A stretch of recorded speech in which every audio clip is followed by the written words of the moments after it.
الحمد لله رب العالمين الذي أمرنا بالدعاء فقال وقال ربكم ادعوني أستجب لكم فوعدنا بالإجابة فقال وإذا سألك عبادي عني فإني قريب أجيب دعوة الداعي إذا دعان والصلاة والسلام على رسول الله الذي وعدنا بالإجابة عندما ندعو إلى الله سبحانه وتعالى فقال من ضمن دعائه في أسماء الحسنى اقتداء من أصحابه صلى الله عليه وسلم أرأيت ماذا دعوت فقد دعوت بأسمائه الأعظم إذا دعي بها أجاب وإذا سئل بها أعطى اللهم صل وسلم وبارك على رسولك الكريم النبي الأمين وعلى آله وصحبه وأمته إلى يوم الدين أما بعد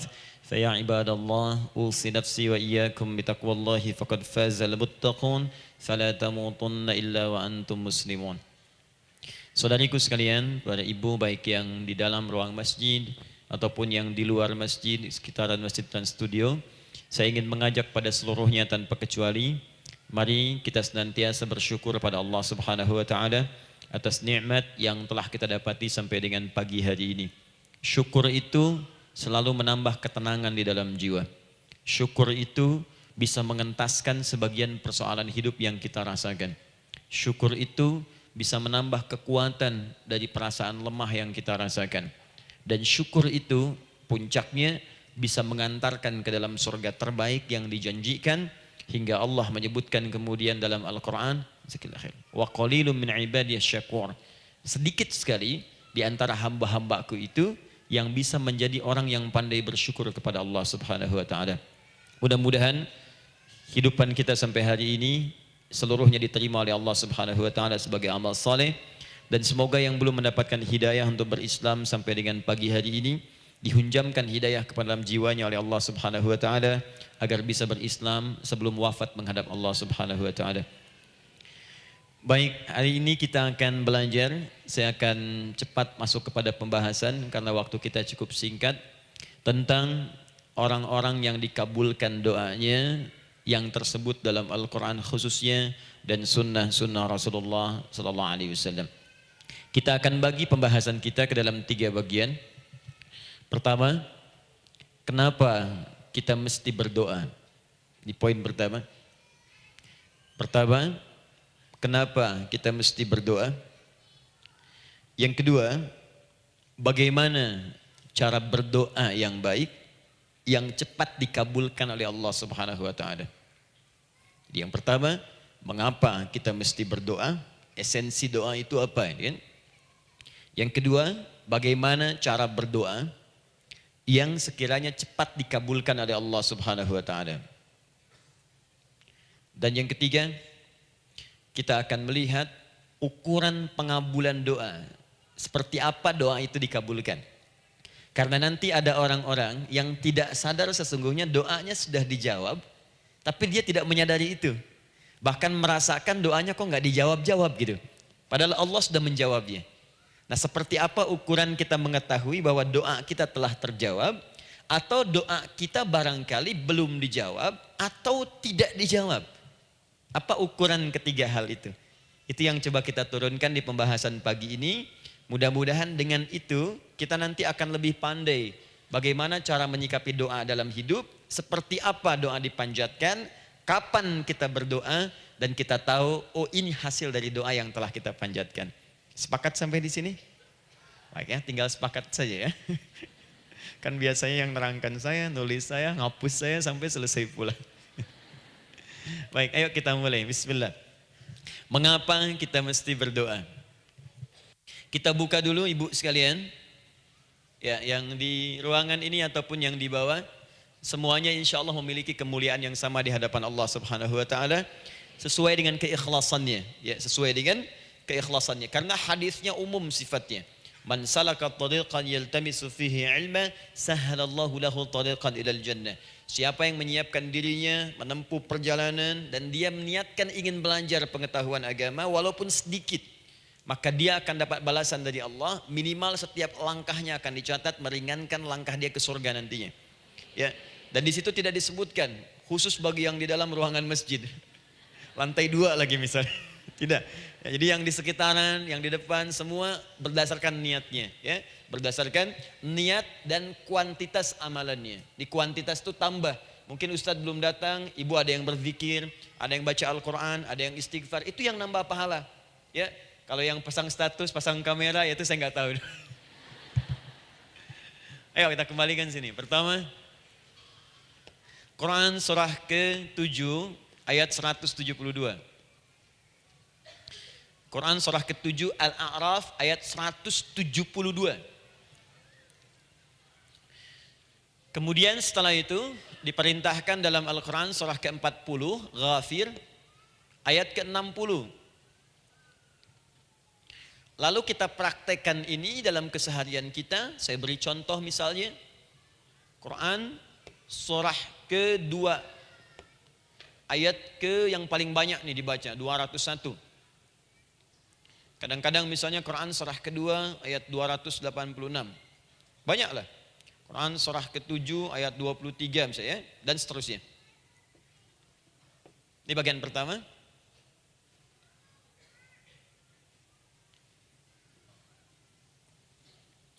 Bagian kedua, nanti kita akan belajar bagaimana cara berdoa yang baik yang dikabulkan.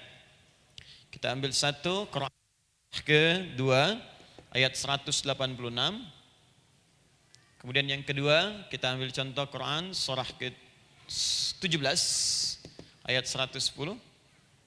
Kemudian yang ketiga kita ambil contoh yang paling dahsyat di Al-Quran surah ke-3 ayat 38 sampai 39. Ada yang belum berdoa sudah dikabulkan. Masya Allah. Ini ada di Quran misalnya surah ke-3 ayat 31. Nanti turunan amalannya misal di Quran surah 51 ayat 15 sampai dengan 18. Saya bulati yang 18-nya.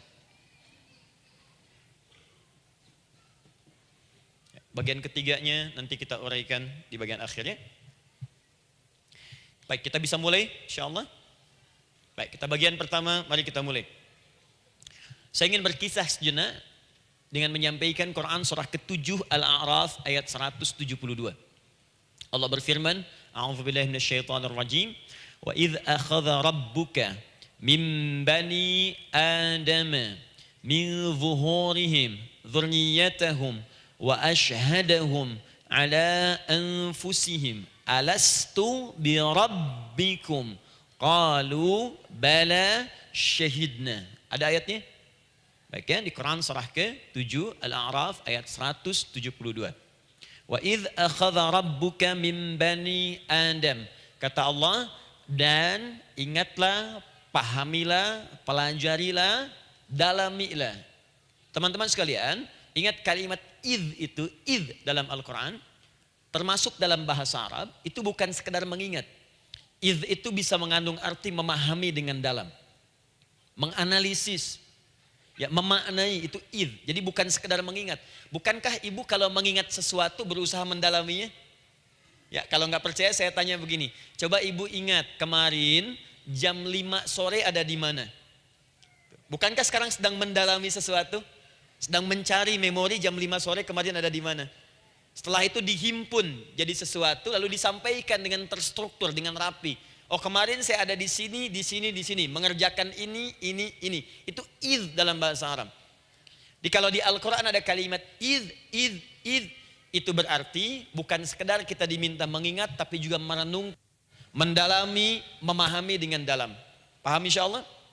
Baik, sekarang perhatikan. Nanti kalau ibu baca Al-Quran, maksud saya, ibu bisa menerjemahkan sendiri dan memahami dengan baik. Ya, misal kalimat idz pertama dalam Al-Quran misal ditemukan di Quran surah kedua ayat 30. Wa idz qala rabbuka lil malaikati inni ja'ilun fil ardi khalifah. Idz akan ditemukan. Nah, sekarang ayat tentang korelasinya dengan doa, kita buka Quran surah ke-7 tadi ayat 172. Wa idz akhadha rabbuk, dan pahami ya kata Allah, renungkan ya, maknai dengan dalam ketika Allah menyampaikan, membuat komitmen dengan semua anak cucu Adam tanpa kecuali. Semuanya. Ingat kalau ditemukan kalimat Bani Adam. Bani Adam disebutkan 7 kali dalam Al-Quran. Ya. Berapa kali? 7 kali. Kalimat Bani Adam. Bani Adam.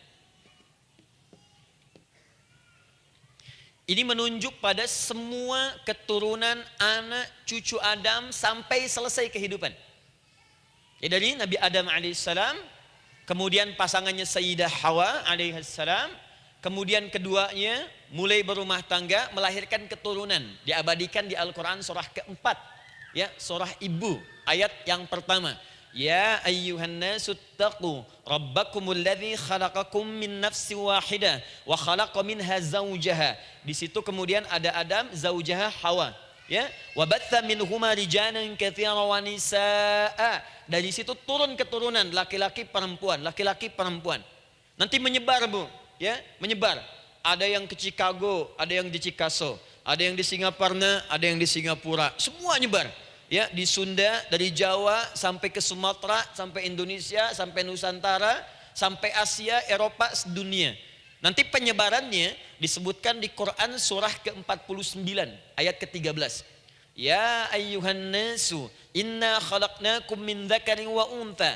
Hai manusia, semua saya ciptakan ada 2 jenis. Kalau bukan laki-laki itu pasti perempuan. Jadi tidak ada yang ketiga. Ingat ya? Kalau bukan laki-laki siapa?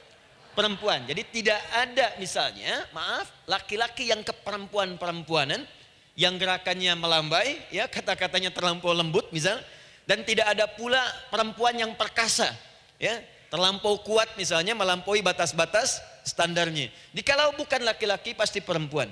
2 saja.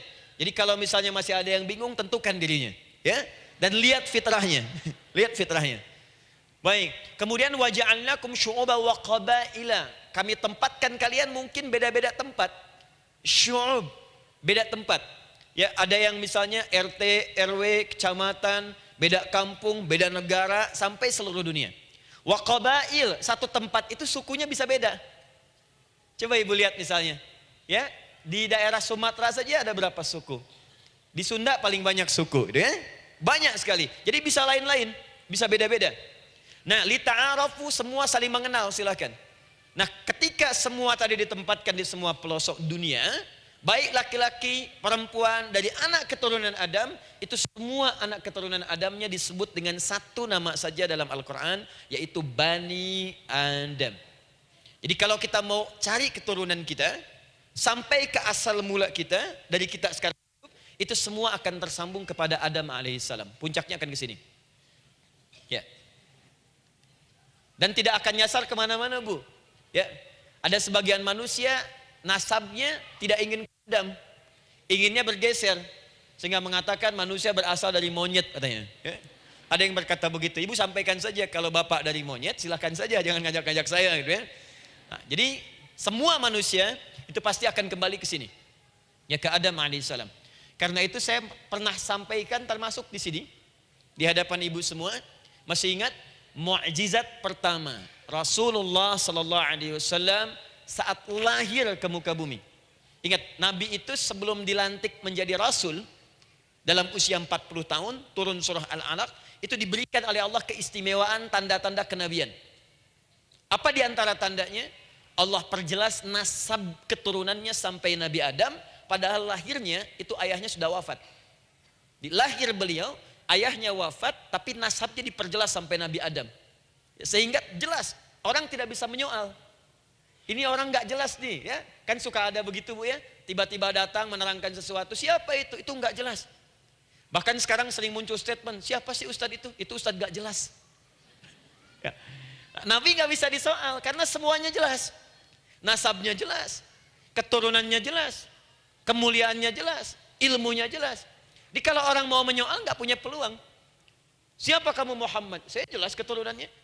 Muhammad SAW bin Abdullah, bin Abdul Muttalib, bin Hashim, bin Abdul Manaf, bin Qusay, bin Murrah, bin Kilab, bin Ka'ab, bin Ghalib, bin Fihir, bin Malik, bin Nadar, bin Kinana, bin Khuzaimah, bin Mudrika, bin Ilyas, bin Nizar, bin Mudar, bin Ma'ad, bin Adnan, bin Addi, bin Adri, bin Muqawwam, bin Nagur, bin Tarih, bin Ya'rub, bin Yasjub, bin Nabit, bin Ismail alaihissalam, bin Ibrahim alaihissalam, bin Azar atau bin Nakhur, bin Abir, bin Kinan, bin Arfakhshad, bin Sam, bin Nuh alaihissalam, bin Mikhlail, Matushala, bin Kinan, bin Anwas, bin Thith, bin Adam alaihissalam.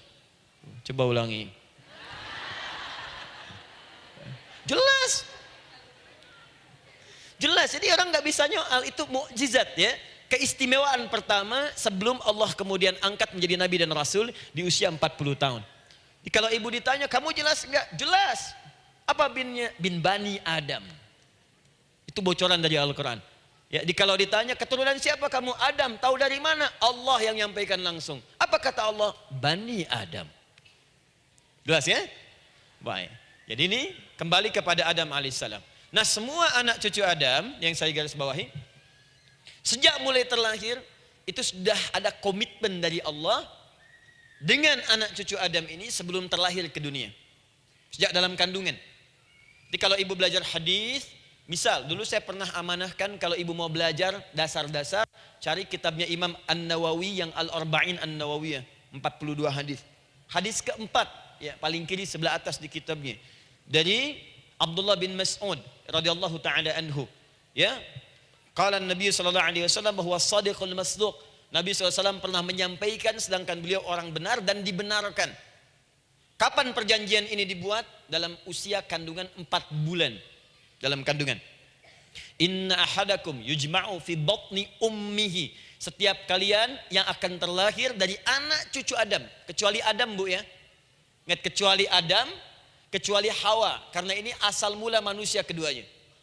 Tapi keturunan Adam dan Hawa akan mengalami proses yang sama. Dikandung dulu ibundanya, kemudian terlahir. Adam tidak dikandung, ingat, Adam tidak ada bapak, Adam tidak ada ibu. Langsung diciptakan wujudnya oleh Allah Subhanahu wa taala dari bahan dasar yang sama dengan manusia. Ya, karena itu saya pernah ditanya, pernah berdialog, ya. Ustaz, ini spesial Nabi Isa ini. Ya, spesial, Yesus Al-Masih Nabi Isa spesial. Karena itu diangkat sebagai Tuhan. Apa yang spesial? Kata beliau, karena ini bisa menghidupkan yang mati. Yang kedua, ini lahirnya beda dengan orang biasa. Bagaimana lahirnya? Tanpa bapak.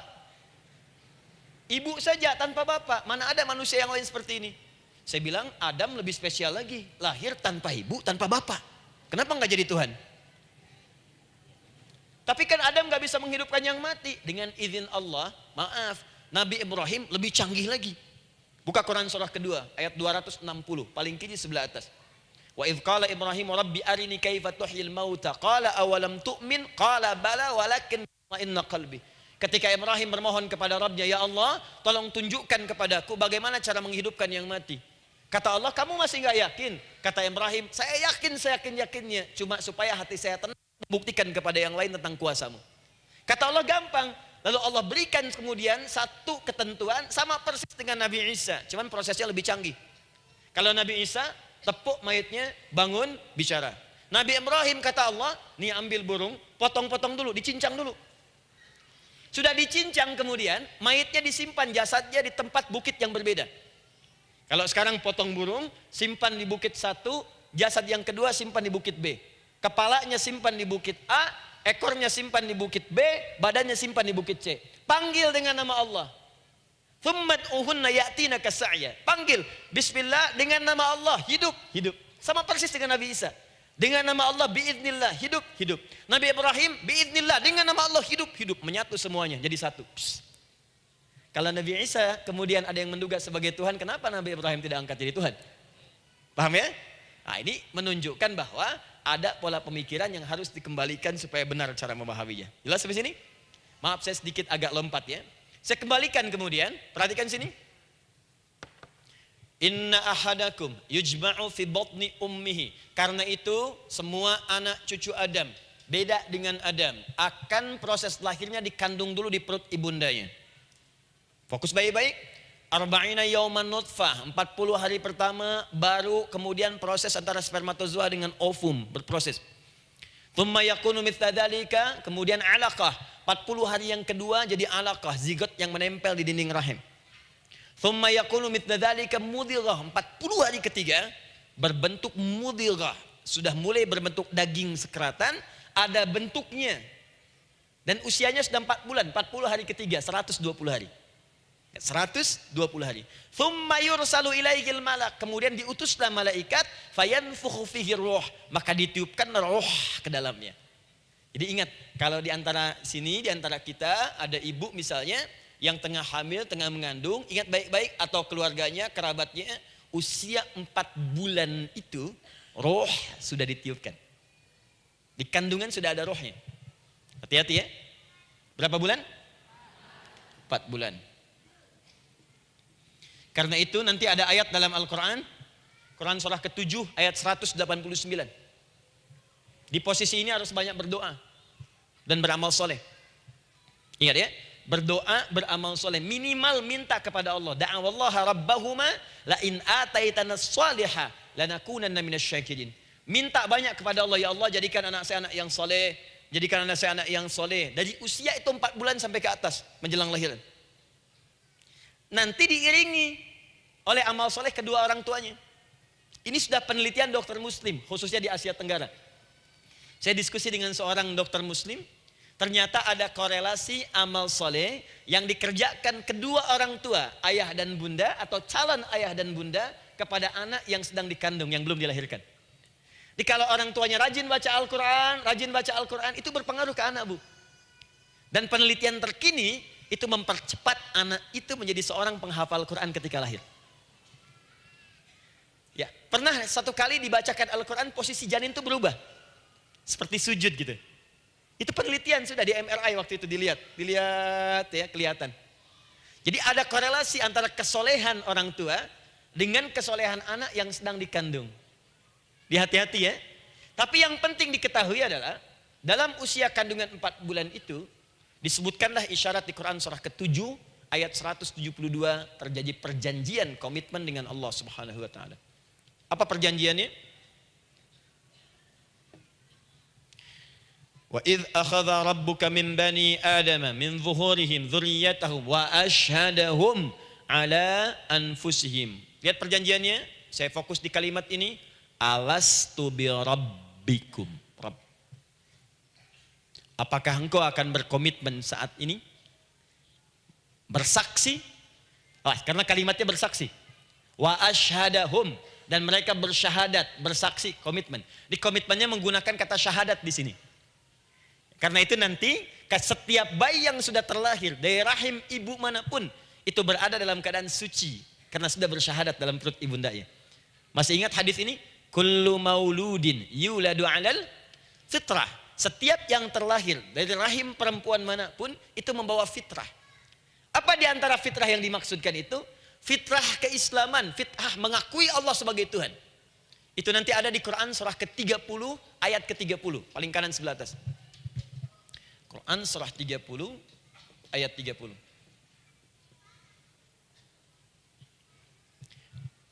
Fa'aqim wajhaka lid-dini hanifa. Hei setiap manusia, fa'aqim wajhaka, hadapkan, pasrahkan, arahkan dirimu sepenuhnya. Lid-dini, pada ketentuan ad-din, hanifa, dengan lurus. Di setiap manusia itu punya fitrah untuk beragama. Punya kecenderungan untuk mencari Tuhan. Silakan ibu cek, manusia manapun yang pernah hidup, itu pasti akan mencari Tuhan. Silakan. Karena itu Allah beri jalan, begini cara mencarinya. Fitratallahi allati fataran nasa 'alaiha, itulah fitrah manusia yang telah Allah berikan pada dirinya bahkan sebelum dia terlahir. Di antara fitrah manusia ada kecenderungan untuk mencari Tuhan. Ada kecenderungan untuk mendekat kepada Allah. Bahasa Qur'annya din, lid-dini hanifa. Apa itu din? Itulah Islam. Quran surah ke-3 ayat 19. Inna dina indallahil Islam. Karena itu silakan cek, semua orang itu pasti akan mencari Tuhan. Setiap manusia. Ada yang melihat kayaknya ada di hewan, kayaknya ada di pohon, kayaknya ada di alam, kayaknya ada di patung, kayaknya ada di, mencari dia. Terus Allah beri jalan. Kalau kamu ingin mencari yang benar, din yang dimaksud Islam, diberikanlah tuntunan dalam Islam. Jelas sampai sini? Baik, karena itulah kemudian setiap bayi yang terlahir itu disebut oleh Nabi dia suci, dia bersih karena telah membawa risalah Islam dalam dirinya. Hanya sayang nanti fa'abawahu yuhawwidanihi au yunassaranihi au yumajjisanihi. Lingkungan nanti akan merubah dia keluar dari fitrahnya. Bisa dipengaruhi, tiba-tiba berubah misalnya keyakinan. Bisa karena kejadian tertentu dia jauh dari Allah Subhanahu wa taala. Dia muslim, cuman karena kondisi tertentu, pekerjaan menjauhkan dia dari Allah, lupa sholat. Telenovela menjauhkan dia dari Al-Quran. WhatsApp, Facebook, media sosial melupakan dia dari ibadah. Coba ibu, kalau online setiap hari berapa kali dengan media sosial? Ganti status. Online dengan Allah berapa kali dalam sehari? Coba hitung. Online dengan Allah yang paling maksimal kan sholat fardu 5 kali. Kalau 1 kali 5 menit kali 5 cuma 25 menit. 25 menit online dengan Allah. Berapa menit online dengan media sosial yang tidak nyata? Dan cita-cita masuk surga. Ayo sini. Nah, saya belum selesai. Jadi yang pertama, dalam perjanjian 4 bulan ini, pertama ada komitmen bersyahadat menuhankan Allah. Tapi yang kedua, ini yang dahsyat. Perhatikan kalimatnya, fokus. Saat Allah memperkenalkan dirinya, dalam kandungan kita, usia 4 bulan itu, dengan nama apa Allah memperkenalkan dirinya? Coba lihat ayatnya. Alastu bi rabbikum, dengan nama Rabb, Rabb. Wa idh akhadha rabbuka, Rabb, min bani Adama dzurriyyatahum, awas, wa ashhadahum ala anfusihim. Alastu bi rabbikum, dengan nama Rabb. Rabb. Nah, ibu sekalian, kata Rabb ini itu berasal dari kata ar-rububiyah. Ar-rububiyah yang berarti sifat merawat, memberikan semua kebutuhan. Saya ulang ya. Merawat, memberikan semua kebutuhan. Sudah? Menyayangi, memaafkan, mengasihi, mengampuni. Masya Allah. Merawat, memenuhi sebuah kebutuhan, menyayangi, memaafkan, mengampuni. Jadi semua hal yang terkait dengan perhatian ada pada kalimat Rabb. Sifatnya disebut dengan rububiyah. Zat yang memperhatikannya disebut dengan Rabb namanya. Rabbun. Baik. Pelan-pelan. Nah, seakan-akan Allah ingin berkata begini. Hei, engkau buat perjanjian dengan saya sekarang. Engkau bersaksi, saya sebagai Tuhan. Siap bersaksi, menuhankan saya. Nanti ketika kamu lahir, apapun yang kamu butuhkan dalam kehidupan, aku akan berikan. Kamu akan saya rawat. Kalau sakit, kamu saya sembuhkan. Minta sesuatu yang kamu butuhkan, saya akan berikan. Kamu butuh sesuatu, saya akan hadir. Kamu salah minta maaf, saya maafkan. Kamu dosa minta ampun istighfar, saya ampuni. Kamu ingin sesuatu yang lebih baik, saya berikan. Pokoknya semua yang kamu inginkan selama engkau butuhkan dan itu baik, aku berikan. Kira-kira, maaf Bu ya, maaf sekali. Kalau ada yang nawarkan pada ibu, mau nggak ikut saya, nanti sebuah kebutuhannya saya berikan. Kalau sakit saya berikan jaminan kesembuhannya. Kalau butuh sesuatu saya berikan. Kalau ingin ini itu selama butuh saya sampaikan. Kira-kira ibu nolak atau ikut? Baik. Ikutnya mikir dulu atau tidak? Tidak. Jangankan yang tinggi-tinggi Bu ya. Suami aja nawarkan. Mah mau nggak ikut papa? Papa nanti kasih handphone S10. Sama gelang nggak Pak? Ikut ya. Dan tanpa pikir. Dalam bahasa Arab, sesuatu yang disetujui tanpa difikirkan lagi, itu disebut bala namanya. Bala, sekali saja. Sekali, ya tidak 2 kali. tidak ditambah, tidak dikurangi. Ingat, kalau Allah sudah sampaikan kalimat, jangan tambah, jangan kurangi, ya. Bala tidak ditambah nga, tidak disebutkan 2 kali. Bala. Ya. Bala itu artinya siap. Ya. Tanpa fikir. Karena memang nggak ada yang difikirkan lagi. Apa yang mau difikirkan? Semua kebutuhan dikasih. Semua keinginan dikabulkan sepanjang baik. Kalau sakit ada jaminan disembuhkan. Dikasihi, disayangi, salah dimaafkan. Ya, kalau dosa diampuni, apalagi yang kurang, nggak ada aib, nggak ada yang kurang, sempurna semua. Kita katakan bala tanpa fikir. Karena itu, perhatikan, setiap kita kemudian, ibu sekalian, datang terlahir ke bumi, mengalami kehidupan, fitrah kita setiap mendapatkan kebutuhan, kita akan menyebut nama Allah Subhanahu wa Ta'ala dengan nama yang telah dijanjikan itu. Silakan ibu cek. Bukankah ibu ketika ada kesulitan memohon kepadanya? Ya Allah, tolong sembuhkan ya Allah. Ya Allah, lancarkan ya Allah. Ya Allah, sukseskan suami saya. Ya Allah, tenangkan kehidupan rumah tangga kami. Ya Allah, anugerahkan solusi. Ya Allah, sembuhkan ibu saya. Semua minta kan? Dan dahsyatnya, ketika ibu memohon kepada Allah itu, ibu gunakan kalimat yang telah disepakati ketika Allah sampaikan kepada kita. Rabb, Rabb, Rabb. Perhatikan, kalau ibu berdoa, doa apa paling favorit? Rabbana atina fid dunya hasanah fil akhirati hasanah wa qina. Doa apa itu? Sapu jagat.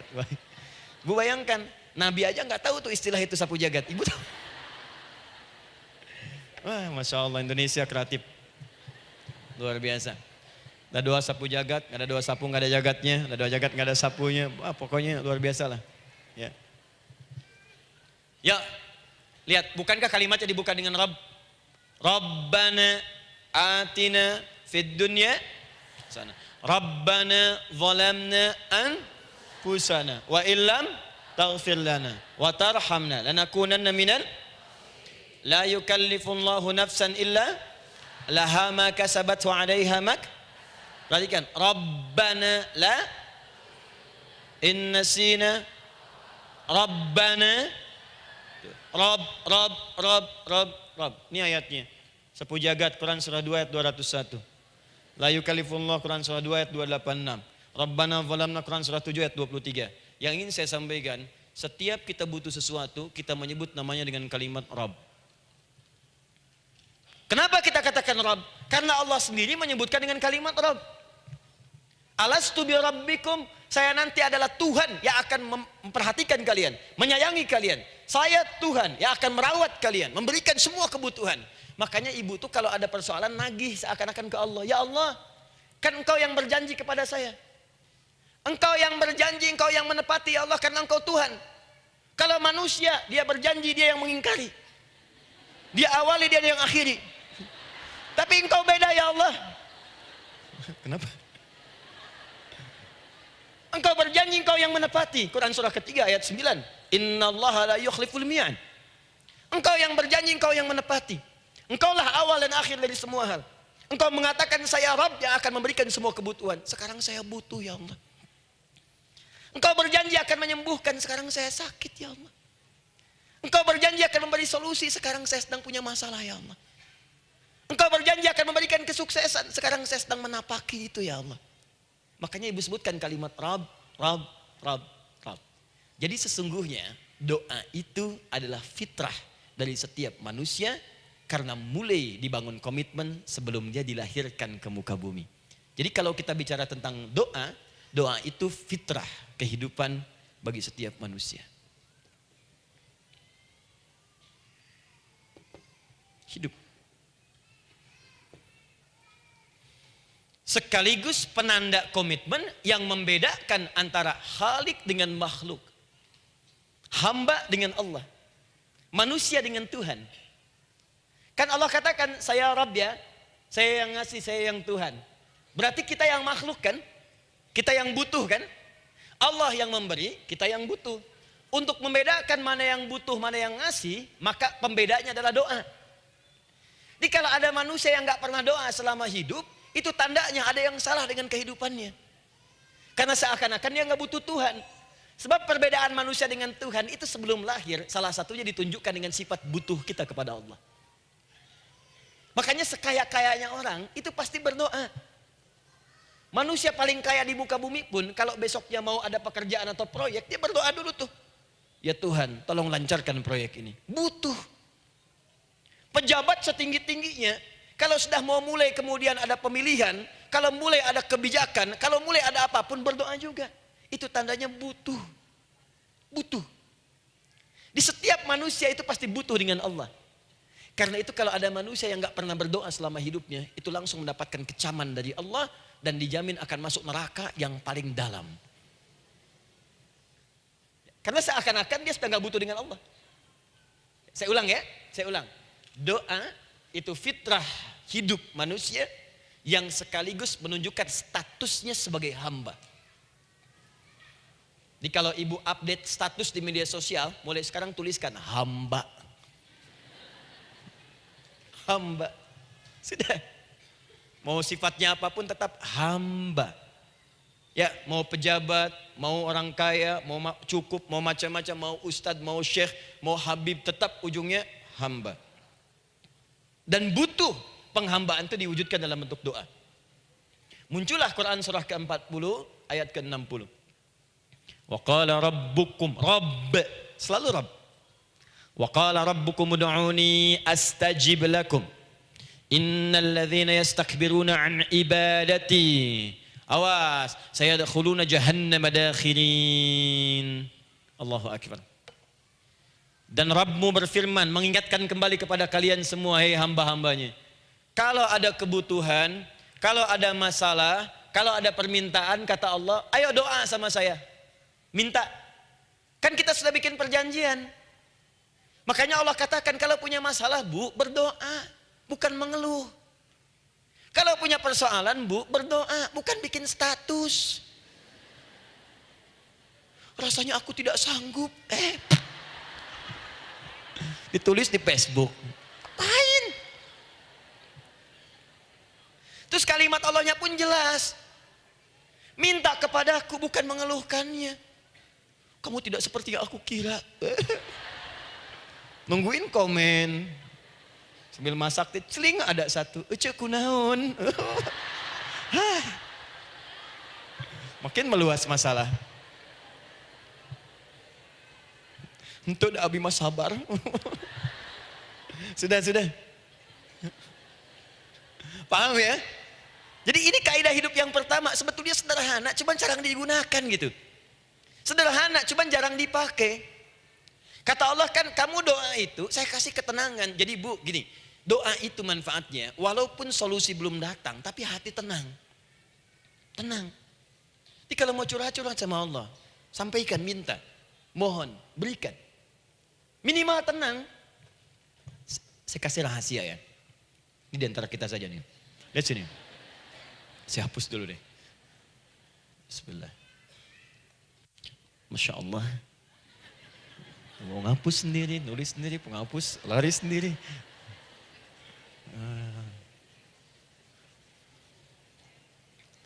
Bismillah. Oh ini ada dua ya. Sini. Baik. Buka Quran surat 7 ayat 205. Quran surat 7 ayat 205. Doa itu disebut zikir di ayat itu. Jadi kalau ibu sedang berdoa, itu sedang berzikir. Wadhkur rabbaka fi nafsika tadarruan wa khifatan wa dunal jahri minal qaul. Ada ayatnya? Oke. Pakai Rabb lagi kan? Wadhkur rabbaka. Kalau engkau punya masalah, kata Allah, sekecil apapun.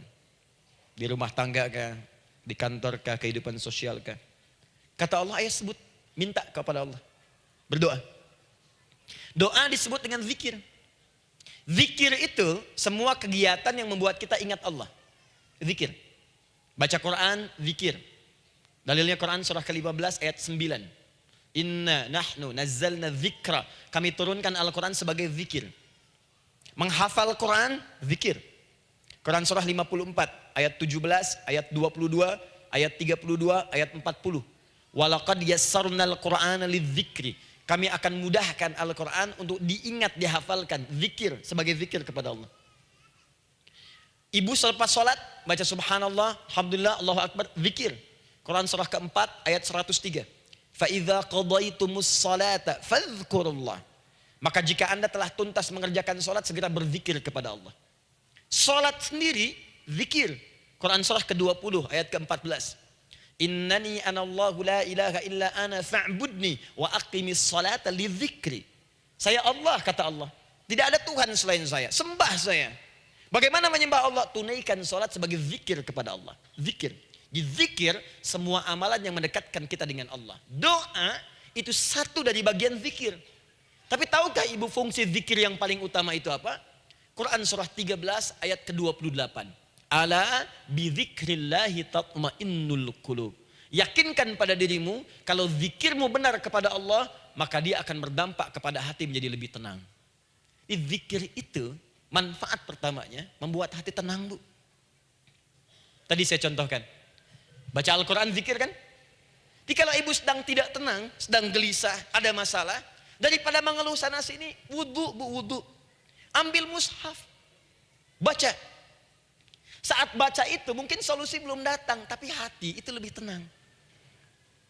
Kaitan dengan bahasan kita, doa, minta. Doa. Jadi kalau orang punya masalah itu kalau berdoa, walaupun solusinya belum datang, walaupun kemudian jawabannya belum tiba, minimal hati ibu itu tenang. Ini dia. Kan surah 13 ayat 28. Rumus ini pakai.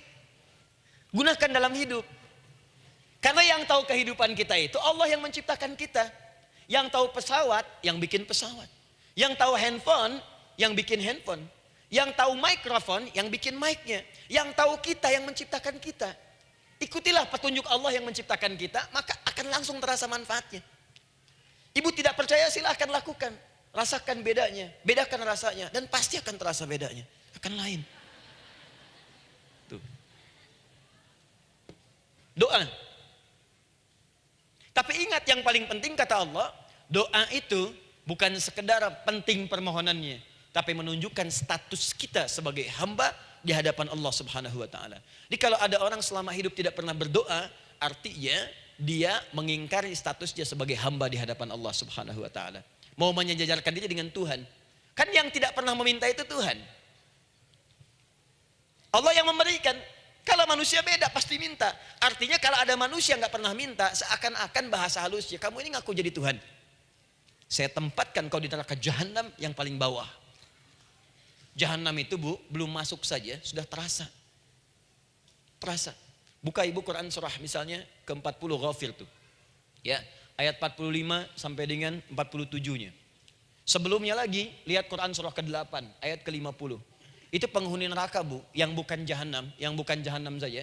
Penghuni neraka itu kalau mau meninggal itu dipukulin dulu malaikat. Depan belakangnya. Ayo, kamu keluar. Lama amat keluarnya rohnya katanya. Takut karena nggak punya bekal. Kan maaf ya, kaidah mengatakan orang nggak punya bekal itu takut pulang. Apalagi orang merasa salah. Anak ibu berbuat kesalahan, mau pulang takut kan? Takut. Jadi kalau ada anak takut pulang, salah dia. Salah. Kemana anak nggak pulang-pulang, pasti ada yang salah karena nggak berani pulang. Jangankan salah, nggak punya bekal saja, malu pulang. Lihat ibu waktu Ramadan usai, mau mudik, Idul Fitri. Kan pada mudik kan? Kenapa mau mudik dan senang mudik? Karena punya bekal, Bu. Dikumpul-kumpulkan tuh selama 11 bulan. Untuk 1 bulan saja. Itu pun paling berapa hari. Kumpulin. Terus telepon keluarga. Insya Allah aku pulang hari ini. Wah, senang semuanya. Padahal mudiknya cuma pakai motor, Bu. Motornya bebek, bekalnya singa. Serius saya, motor bebek bekal singa. Ada kardus belakangnya. Tulisin. Terus tambah pelepah pisang buat begini. Belakangnya ditulisin, aku pulang sayang. Jalan, mudik. Terus yang di rumah kan senang nerimanya. Kenapa? Karena ada yang pulang dan bawa bekal. Saya pernah tanya pada seseorang, kenapa anda gak mudik? Gak ada bekal Ustaz, gak ada bekal, malu pulang. Kebayang gak saat pulang menghadap Allah gak punya bekal? Malu pulang, apalagi punya banyak salah. Jadi gak mau keluar rohnya. Malaikatnya geram, dipukulin sama malaikat. Pukul depannya, pukul depan. Kamu ini cepat keluar, cepat keluar, cepat keluar. Keluar, keluar, keluar, keluar, keluar. Malu pulang. Tapi kalau punya bekal enak. Dan yang nyambut langsung malaikat.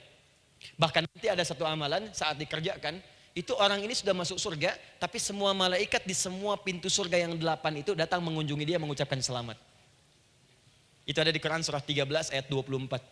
Salamun alaikum bima sabartum fa ni'ma uqbaddar. Selamat ya saat di dunia sabar mencari bekal, dan ini bekal terbaik yang kamu dapatkan, silahkan nikmati surga yang kamu rindukan itu. Ini nikmat-nikmatnya tempat yang pernah nanti kamu kunjungi.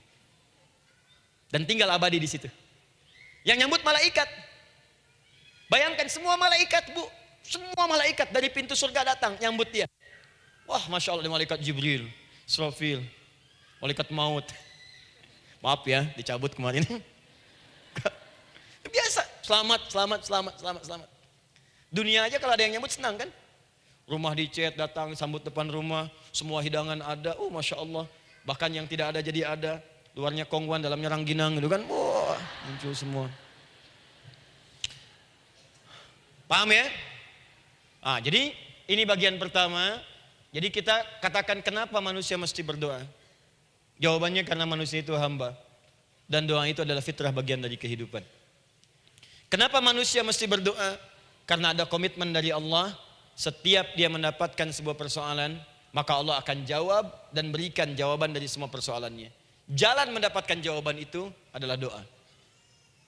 Kenapa manusia mesti berdoa? Karena dia butuh dengan Allah. Dan puncaknya, kenapa dia mesti berdoa? Karena Allah ingin membahagiakan kehidupan dunianya sebelum sampai keabadiannya di akhirat. Jadi ketika kita berdoa, sebetulnya kebaikan untuk kita karena Allah ingin kita bahagia. Ingin mudah hidupnya. Jadi kalau ada orang gak berdoa, sesungguhnya dia sedang menyulitkan diri sendiri dalam kehidupan dunianya sampai ke akhiratnya. Jelas sampai di sini? Masya Allah, alhamdulillah. Baik, kalau sudah paham, saya hapus ini, kita masuk bagian yang kedua. Hapus lagi. Sab Muslimah edisi ke-15. 15 kali datang sendiri, nangis sendiri, nulis sendiri, ngapus sendiri. Masya Allah. Tinggal lihat, catat, masuk surga. Masya Allah. Alhamdulillah. Baik. Baik. Sudah? Alhamdulillah. Saya ingin setiap pembahasan kita dipahami ya. Saya tidak menyukai kalau datang melihat tapi nggak paham gitu. Ya, dengar tapi nggak paham. Saya tidak ingin satupun keluar dari sini kecuali paham. Ya. Ibu paham? Paham Ustaz. Pada pamit ya, silahkan. Apa yang ibu pahami? Doa. Ya. Dah. Nah, sekarang masuk bagian kedua. Bismillah. Kalau sudah mengerti yang tadi, persoalannya adalah bagaimana cara kita memohon kepada Allah. Itu dia.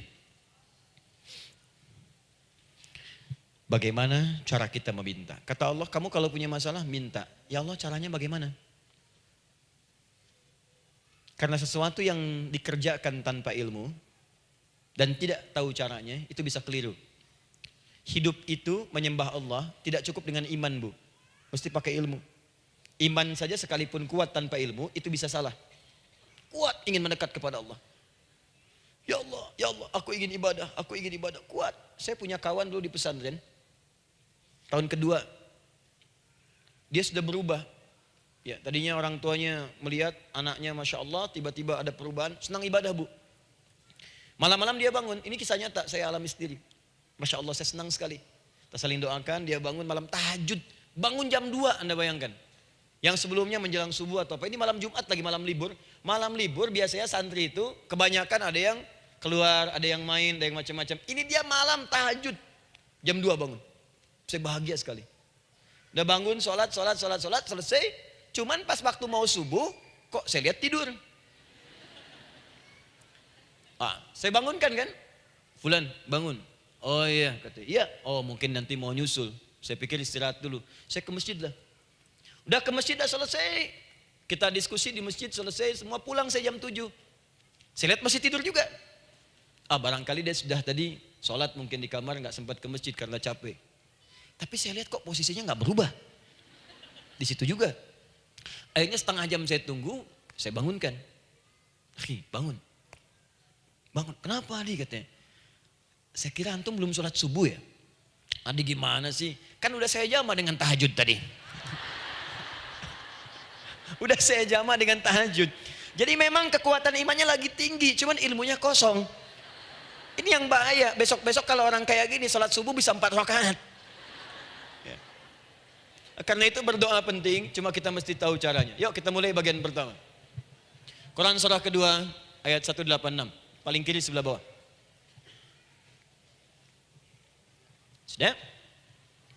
Wa idza sa'alaka 'ibadi 'anni fa inni qarib. Fokus. Kata Allah, kalau hamba-hambaku Muhammad SAW bertanya kepadamu minta petunjuk untuk mencari-cari aku. Tuh Bu, coba lihat. Ayat doa dibuka lagi dengan kalimat hamba. Untuk menegaskan status kita. Jadi kalau ditanya, kita siapa di hadapan Allah? Makanya nggak usah sombong. Jangan sombong, karena kita cuma hamba. Karena itu ketika Korun sombong, Korun tuh manusia terkaya yang pernah hidup di bumi. Hartanya Bu, ini saya kasih bocoran sedikit, kunci berangkasnya saja, kemana-mana itu suka dibawa, dipikul paling sedikitnya 8 bodyguard, cuman bawa kunci berangkas saja begini. Di Korun pengen ngasih tahu, kalau ada yang pengen nyuri di tempat saya silahkan aja, ini aja bodyguard saya ngangkat kuncinya susah. Korun. Jadi kalau Anda tidak sekaya Korun, jangan ikutan sombong, telat. Telat, gak ada kerjaan, sudah ada yang lebih kaya. Ya, dan apa yang terjadi? Fakhosabna kata Allah, kami telan. Likuifasi. Telan oleh bumi semua. Dengan kekayaannya semua habis. Jadi ketika ada seseorang yang lupa dengan statusnya sebagai hamba, maka Allah akan memberikan pelajaran kepadanya untuk taubat. Kalau nggak mau taubat juga, telan habis untuk menunjukkan kamu tuh bukan Tuhan, saya Tuhannya. Maka jangan ikutan sombong. Kalau ada yang baru punya Ferrari, Lamborghini, Lamborghini, ya, wow, bikin rame di jalan, cuman nggak update status, kasih tahu, maaf Mas, telat. Itu gambaran hidup. Dan ingat, setiap dibuka dengan kalimat permohonan, itu kalimatnya hamba. Hambaku, hambaku, hambaku. Termasuk mau minta tobat, hamba. Quran surah 39 ayat 53. Qul ya ibadiyalladzina asrafu ala anfusihim, la taqnatu min rahmatillah. Katakan Muhammad pada hambaku yang merasa banyak dosa. Pengen berdoa, minta tobat. Kata Allah, hamba. Saya terima tobatnya, hamba. Ini ya. Ini pun adab yang pertama dari Al-Quran. Adab yang pertama, kalau kita ingin berdoa dan doa itu cepat ingin dikabulkan, maka berdoalah dengan cara menghamba di hadapan Allah Subhanahu wa taala. Jangan merasa tinggi.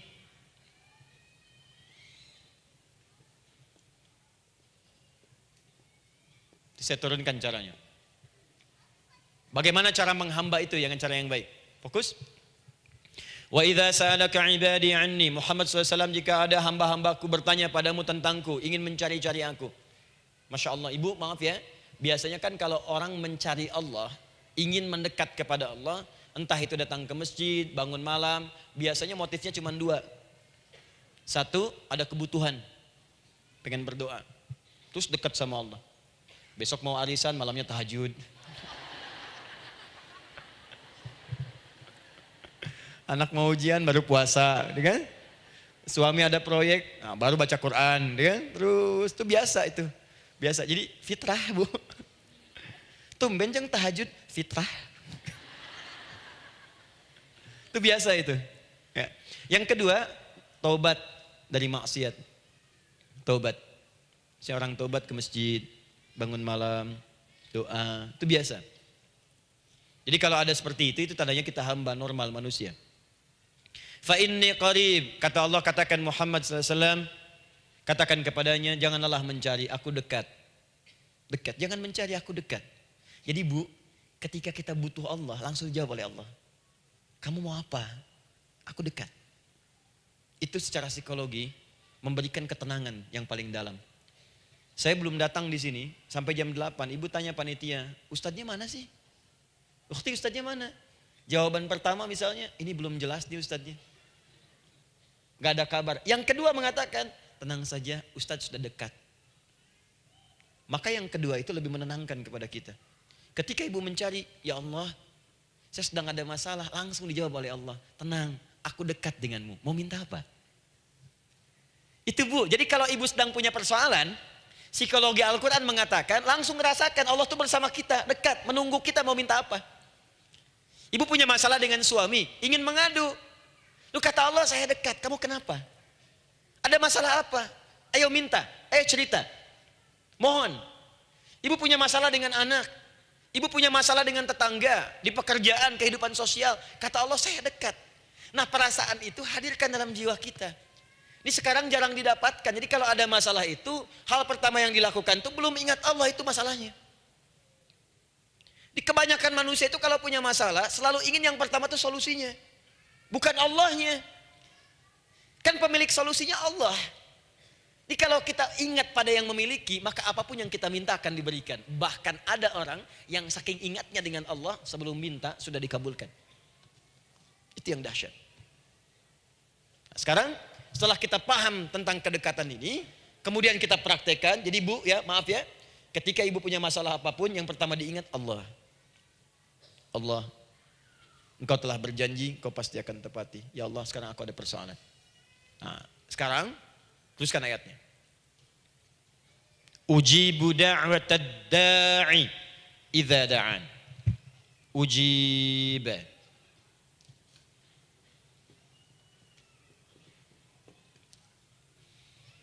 Ujibu da'watad da'i idza da'an.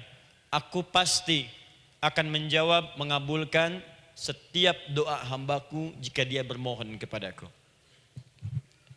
Saya ingin ajarkan sedikit di gramatikal bahasa Arab.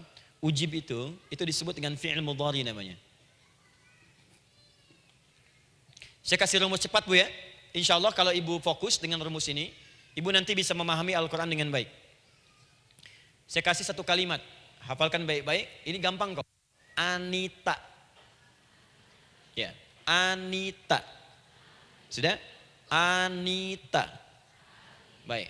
Hamzah, nun, ya, ta. Satukan Anita.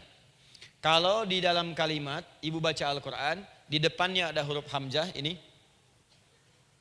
atau nun, atau ya, atau ta, maka itu rumus mudhari namanya. Gak usah dihafalkan mudharinya. Ya, nggak usah dihafalkan sampai bikin misalnya satu ungkapan, Anita istrinya Pak Mudhari, nggak usah, nggak ada kerjaan. Ya, nggak usah dihafal. Saya hanya ingin tunjukkan pemahaman. Kalau ada bentuk seperti ini punya 3 makna. Kalau dalam bahasa Inggris itu disebut present, ya, continuous, dan future. Present, continuous, and future. Sekarang, terus, sampai kapanpun. Sekarang, terus berlangsung, continuous, and future, sampai kapanpun di masa depan. Ini bentuknya disingkat dengan rumus ini, Anita. Di dalam konteks pengabulan doa, kata Allah, ketika saya akan kabulkan, kalau kamu punya masalah, kamu berdoa, saya akan kabulkan. Nah kalimat Allah saya akan kabulkan ini, bentuknya menggunakan mudhari. Ada hamzah di depannya, ujib. Artinya apa? Kalau ibu sekarang berdoa, saya akan kabulkan, kata Allah. Terus kamu berdoa, saya akan jawab. Nanti pun punya masalah di masa depan, kamu berdoa, saya jawab juga. Jadi artinya tidak ada doa yang sia-sia. Semua doa, ingat, sepanjang kita butuhkan, pasti Allah berikan. Doa itu sepanjang kita butuhkan, pasti akan dijawab.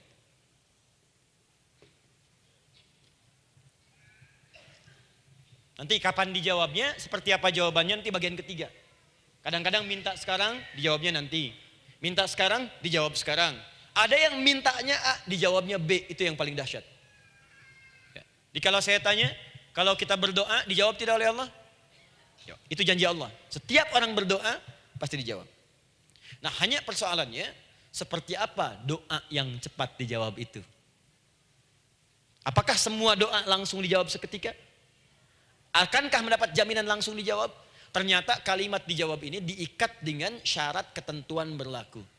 Apa di antara syarat dan ketentuannya ini? Teruskan ayatnya. Falyastajibuli. Syarat pertama. Kalau doamu ingin cepat aku jawab, falyastajibuli. Maka engkau pun harus cepat merespon setiap seruanku. Jawab seruanku dengan cepat. Doa ingin dijawab oleh Allah. Maka kata Allah, kamu pun harus menjawab setiap seruanku. Jawab seruan Allah.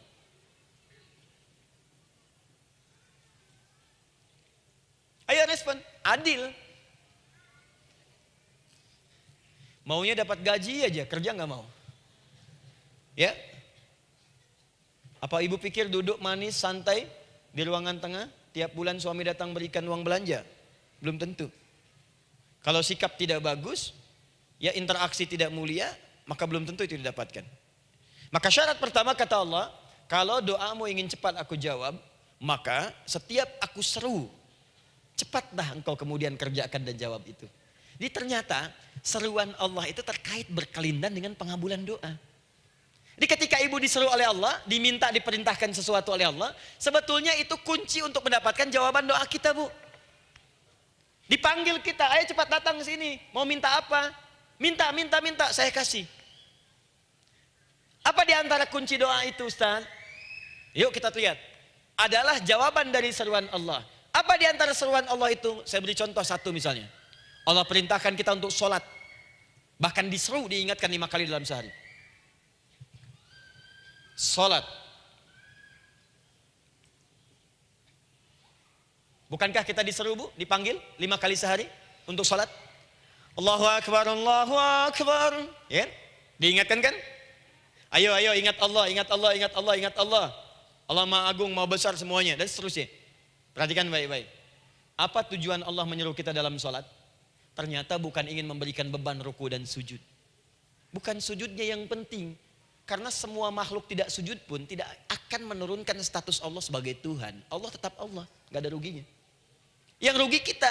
Ternyata ketika disuruh sujud, disuruh ruku itu, ternyata yang ditunggu itu bukan ruku sujudnya. Allah nunggu, punya masalah apa? Mau minta apa? Karena itu dalam ilmu fikih, ibu buka semua kitab fikih. Salat itu secara bahasa disebut dengan doa. Nama lain dari doa adalah salat. As-salatu hiya doa. Salat adalah doa. Karena itu semua bacaan dalam salat doa semua. Coba lihat. Baru takbir Allahu Akbar, doa iftitah. Al-Fatihah doa, Bu, jangan dikira Al-Fatihah enggak ada doanya. Nih, nanti saya berikan cepat ya, ini highlight dulu. Dalam sholat itu ada 4 keadaan. Ingat ini baik-baik. Nanti ibu manfaatkan minimal zuhur lakukan. Ada berapa keadaan? 4. Ada 4 posisi, 4 keadaan dalam sholat. Yang kalau ibu berdoa benar, meminta di situ dengan benar, itu seketika akan dikabulkan. Seketika. 1 saat berdiri. 2 saat ruku'. 3 saat sujud. 4 sesaat sebelum salam. Berdiri, ruku', sujud, sesaat sebelum salam. Baik, sebelum saya bahas lebih jauh, saya ingin sampaikan dulu. Jadi ternyata ketika kita diminta oleh Allah menunaikan sholat, itulah cara kita memohon, Bu. Itulah waktu kita meminta. Dan dahsyatnya dalam sehari itu 5 kali ditungguin, Bu. Mana ada manusia di muka bumi ini buka pintu rumahnya 5 kali sehari cuma untuk memberikan apa yang dibutuhkan. Sesoleh-solehnya Ustadz, gak ada yang mengatakan, ayo 5 kali sehari datang aja ke rumah saya. Kalau butuh apa-apa ambil. Butuh kulkas, ambil kulkasnya. Butuh TV ambil, gak ada begitu. Allah itu maha baiknya, 5 kali sehari dipanggil. Dari subuh sampai zuhur. Kita bangun tidur aja, punya masalah enggak? Ayo minta, disuruh sholat 2 rakaat. Dan sholatnya gak usah banyak-banyak, 2 rakaat aja dulu supaya gak ada beban. Itu pun kadang-kadang masih lupa berapa rakaat kita sholat. Ya. Ayo sujud, disuruh minta, punya masalah enggak? Terus dari subuh sampai ke siang, dipanggil lagi. Punya masalah lagi enggak? Disuruh zuhur 4 rakaat. Karena waktunya cukup panjang, suruh 4. Ayo minta. Ada masalah apa? Minta sujud kita. Minta mohon. Dari zuhur ke asar, ditanya lagi, ada masalah nggak? Panggil lagi. Ke maghrib sampai ke isya sebelum tidur. Supaya tidurmu enak, masalah nggak ada, tenang, nikmat, nyaman istirahatnya. Ada masalah nggak? Disuruh sholat lagi. Jadi kalau orang paham sholat itu kunci kebahagiaan, dia akan senang menunaikan sholat. Makanya ketika ibu bertanya, kenapa saya sholat? Dijawab oleh muadzin, hayya 'alas shalah, ayo sholat. Kenapa sih sholat? Hayya 'alal falah. Yuk bahagia. Ayo tenang. Yuk dapatkan apa yang kamu inginkan. Falah. Jadi kalau orang paham sholat itu menyelesaikan persoalan, tentu orang akan berbondong-bondong semangat untuk menunaikan sholat. Cuman sayang segelintir orang itu menilai sholat sebagai beban. Jadi sebagai kewajiban beban saja, makanya sholatnya nggak nikmat. Karak tadi duhur, ayeuna asar deui. Tuh. Ya bagaimana doanya bisa dijawab? Anda datang pada orang, tapi datangnya dengan marah-marah. Datangnya dengan mencelanya. Ya bagaimana dia bisa memberikan kebutuhan Anda? Anda datang pada Allah dengan niat yang tidak ikhlas. Setelah itu kemudian menggunjingkannya, bagaimana bisa dijawab? Tuntutan tinggi. Tapi datang tidak membawa prestasi, ya bagaimana bisa diberi? Catat tuh, bikin status. Paham ya? Nah ini bagian pertama. Jadi cara pertama, respon kata Allah, seruan Allah. Rumus pertama sholat. Nah sekarang saya ajarkan lagi. Ini belum selesai nih Bu, ini panjang bahasannya nih. Sampai jam berapa kita? 10 ya? Oh, baik. Oh, mau sampai jam 5 silahkan, saya jam 10 selesai. Ya. Lihat sini. Oke, saya punya sekitar 1 jam kurang ke depan. Saya ingin terangkan sedetil-detilnya gitu ya. Dan saya hanya menyampaikan isi Al-Quran. Quran, hadis, Quran, hadis. Sekarang gini, Ustadz saya sekarang paham. Sholat berarti kunci untuk menyelesaikan masalah. Di sholat saya akan memohon. Sekarang Ustadz bagaimana cara saya merespon sholat? Kan kata Allah, saya menyeru, respon gitu kan? Kita dipanggil sholat nih, Allahu Akbar, dipanggil. Bagaimana cara meresponnya? Sebelum minta. Awas, ibu ingin datang mengajukan proposal. Datang kepada wali kota, datang kepada gubernur, datang kepada presiden, datang kepada menteri sebelumnya. Bukankah ibu mempersiapkan diri?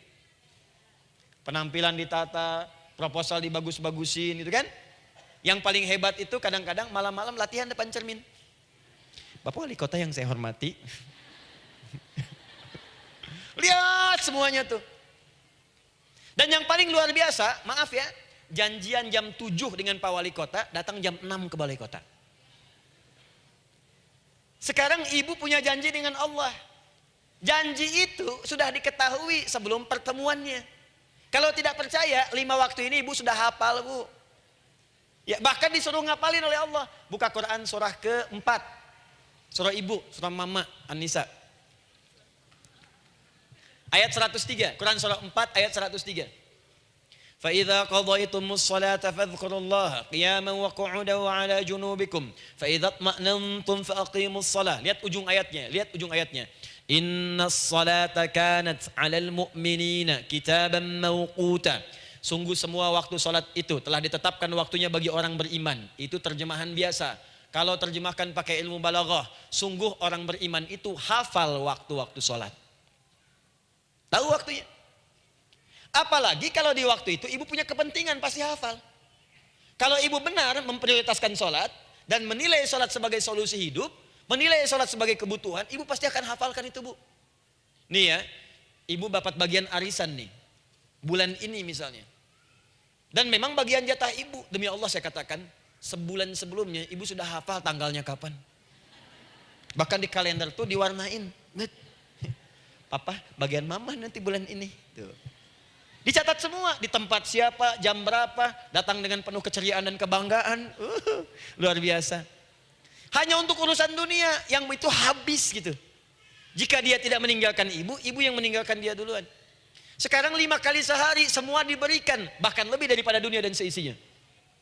Harusnya sih wajarnya dihafalkan waktunya dan ibu hafal. Ayo, subuh jam berapa sekarang? Lihat sini, bukan ke atas. Ditutup tuh. Tuh, sana tuh. Subuh jam berapa? Ayo ngelihat ke sana, 4:43. Duhur jam berapa? Tuh. Asar, maghrib, isya. Itu kan kunci ibadah. Dan kunci ijabah, kunci ibadah, kunci ijabah. Di situ ada pengabulannya. Ini gimana mau minta, waktu permintaannya aja nggak hafal. Gimana mau bermohon, datangnya aja telat. Karena itu, bagaimana cara merespon seruan Allah? Diaturlah di Quran surah kedua ayat 152. Paling kanan sebelah bawah. Quran surah kedua ayat 152. Ibu masih ingat?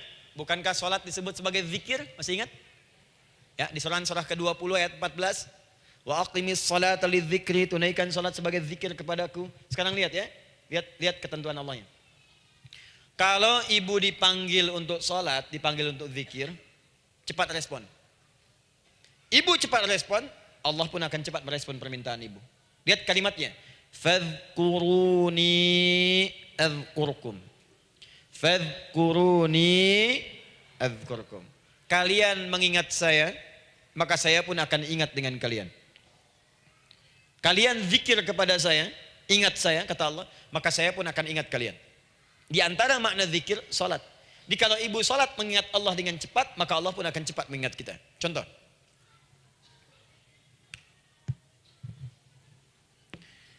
Saya ambil waktu subuh misalnya. Di Bandung 4, 3, 3. 4, 4, 3. Oh, lihat kesan lagi terjadi perbedaan pendapat. Ya. Ada yang 4, 3, 3, ada yang 4, 3, 4, ada yang 4, 3, 5, dan seterusnya. Yang ambil tengah-tengah lah, 4, 3, 5 misalnya. Orang 4, 3, 5. Lihat sini, fokus. Allahu Akbar, Allahu Akbar. 4, 3, 5. Dipanggil salat, diseru. Kan tadi rumusnya di Quran surah 2 ayat 186. Faliyastajibuli. Kalau diseru cepat jawab, gitu kan? Nah, terus diseru 4, 3, 5 adzan. Allahu Akbar, Allahu Akbar. Begitu diseru, ibu langsung datang. Ya Allah, sudah adzan, seruan nih, saya siap-siap, saya ingin minta sesuatu. Nah, orang yang datang saat dia diseru Allah, dia pun datang kemudian untuk menyerunya, maka Allah pun akan menjawab apa yang ia mohonkan saat ia bermohon kepadanya. Perhatikan, dipanggil oleh Allah lewat suara muadzin, Allahu Akbar, dia merespon cepat, siap salat. Maka dia pun ketika memanggil Allah, seketika Allah pun akan jawab padanya. Sesuai dengan kadar responnya. Dipanggil saat itu, dia menjawab. Maka Allah pun akan ingat kepadanya hanya saat dia memanggil saja. Di saat panggil, diingat. Panggil, diingat. Jelas? Ini yang hebat. Dipanggil 4, 3, 5. Allahu Akbar, Allahu Akbar. Dia sudah ingat dari sejak jam 3 lewat 45. Dia bangun jam 3. Bisa. Padahal belum dipanggil. Datang. Bahkan Masya Allah, melakukan warming up dulu. Tahajud. Istighfar. Baca Al-Quran sebelum dipanggil. Masya Allah Bu, ibu mau datang misalnya ke istana. Janjian jam 7, datang jam 6. Di situ ibu kerjakan yang baik-baik dulu. Wah lihat. Terus kelihatan CCTV kan. Wah ini orang bagus banget nih. Mulia, bagus. Sampah diambilin, disapu. Kelihatan. Itu ibu belum datang pun udah dipanggil duluan. Ada orang yang belum dipanggil sudah datang menghadap Allah. Tahajud dia, zikir dulu, istighfar dulu. Ini orang, maaf ya, walaupun dia belum memanggil Allah, Allah sudah menyelesaikan semua persoalannya. Di orang-orang yang selalu ingat kepada Allah, walaupun Allah dalam waktu tidak memanggilnya, maka Allah akan mengingatnya sekalipun orang ini belum bermohon kepadanya. Maka ibu nanti akan temukan orang-orang yang langsung diselesaikan persoalannya oleh Allah bahkan sebelum dia bermohon kepadanya. Ada orang yang seakan gak punya masalah Bu. Bukan gak punya masalah, sebab setiap dia punya masalah, masalahnya diringankan oleh Allah. Seakan-akan gak ada beban. Ini indah hidupnya. Enak. Butuh sesuatu, sebelum nyari, datang. Ada persoalan, senyum dikit, selesai. Orang macet mengeluh, bikin status, dia macet malah senang. Dan hatinya dilapangkan oleh Allah. Bayangkan ada janji rapat jam 9, setengah 9 masih macet. Diprediksi di Google akan sampai 2 jam lagi. Yang lain mengeluh, telepon sana, telepon sini, ini. Dia enggak aja, lapang aja. Alhamdulillah ya Allah kasih macet. Morotal, saya mau dengerin surah Al-Baqarah. Buka. Hafalin. Partnernya nelpon. Sampai di mana, akhi? Ini sampai di surah Al-Baqarah ayat 186.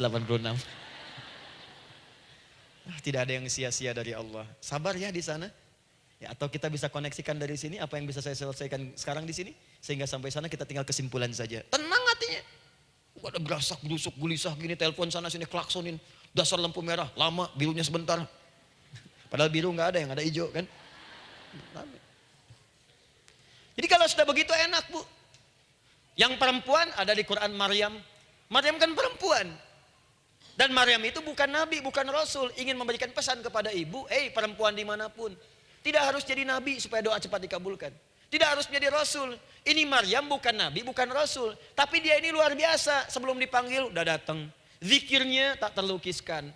Mohon kepada Allahnya luar biasa. Menjaga diri dari hal yang dilarang oleh Allah. Apa hasilnya? Sebelum diberikan bahkan oleh pamannya sudah ada kebutuhannya. Quran surah ketiga ayat 37. Kullama dakhala 'alaiha Zakaria al-mihraba wajada 'indaha rizqa. Setiap pamannya mau memberikan kebutuhan Maryam sudah ada di dalamnya, Bu. Sudah ada. Itu luar biasa. Mau makan, makanan ada. Mau anggur, anggur ada. Ya. Wah, itu luar biasa, Bu. Jadi bermohon bahkan sebelum waktunya. Sentuhlah ia tepat di hatimu, maka ia akan jadi milikmu untuk selamanya. Wah. Nah, itu doa tuh. Aduh, mana-mana. Paham? Tuh. Jadi kalau yang standar-standar saja itu biasa. Maka datang sebelum waktunya. Datang. Atau datang pas dipanggil, standar. Jadi kalau 4.35 adzan, Allahu Akbar, Allahu Akbar. Ibu bangun, siap sholat, siap sholat. Itu standar. Yang dulu bahagia. Naikin lagi levelnya. Yang celaka itu ya ini nih. Dipanggil 4.35, baru bangun 5.34.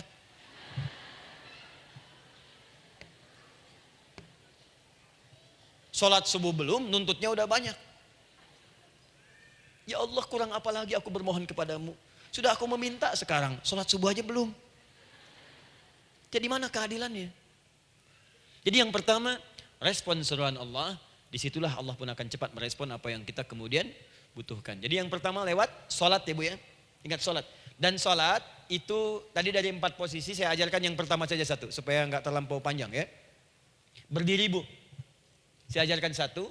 Setiap ibu dalam keadaan berdiri dan membaca Al-Fatihah. Pada kalimat iyyaka na'budu wa iyyaka nasta'in.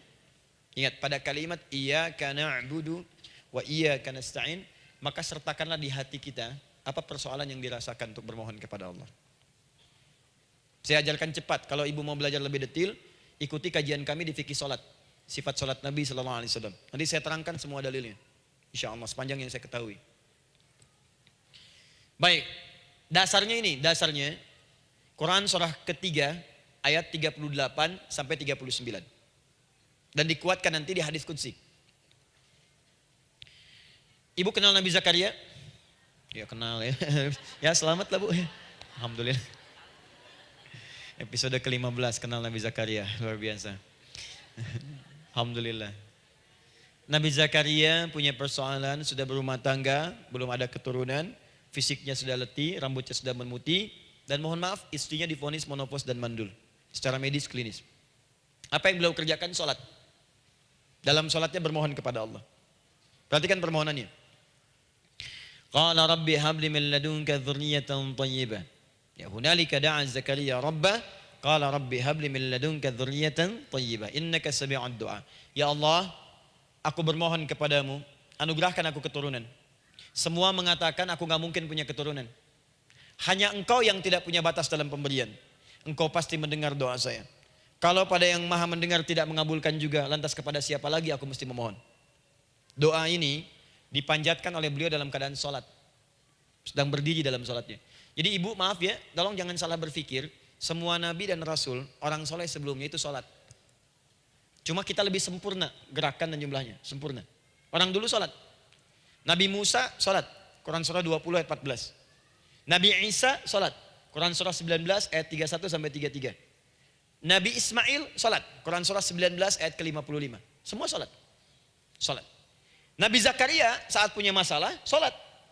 Dalam berdirinya minta dalam sholatnya. Dari mana Ustadz taunya beliau minta dalam berdiri dalam sholat? Ayat 39 ya baca. Quran surah ketiga ayat 39. Fanadatul malaika, maka doanya itu dijawab oleh Allah. Datang malaikat menyampaikan jawaban. Wa huwa qaimun yusalli fil mihrab. Sedangkan beliau masih berdiri dalam sholatnya di mihrab. Masih berdiri dalam sholat. Di dalam sholat itu minta. Makanya semua bacaan sholat itu permintaan isinya. Dan dikabulkan oleh Allah. Anallaha yubashshiruka bi Yahya. Allah kasih kabar gembira, engkau akan punya anak, langsung namanya dari Allah Yahya. Artinya hidup yang mustahil menurut manusia. Lahir dari rahim seorang perempuan yang divonis monopos dan mandul menurut medis. Kata Allah tidak ada yang mustahil bagiku. Lahir dan hidup dia, Yahya. Kapan terjadinya? Sedang sholat. Kapan saat sholatnya? Berdiri. Nah yang paling menarik Bu, umatnya Nabi Muhammad SAW ditunggu oleh Allah 5 kali dalam sehari. Dan dimintakan sebelum sholat untuk menyiapkan permohonannya. Maka turunlah Quran surah kedua ayat ke-45. Ibu lihat ayatnya.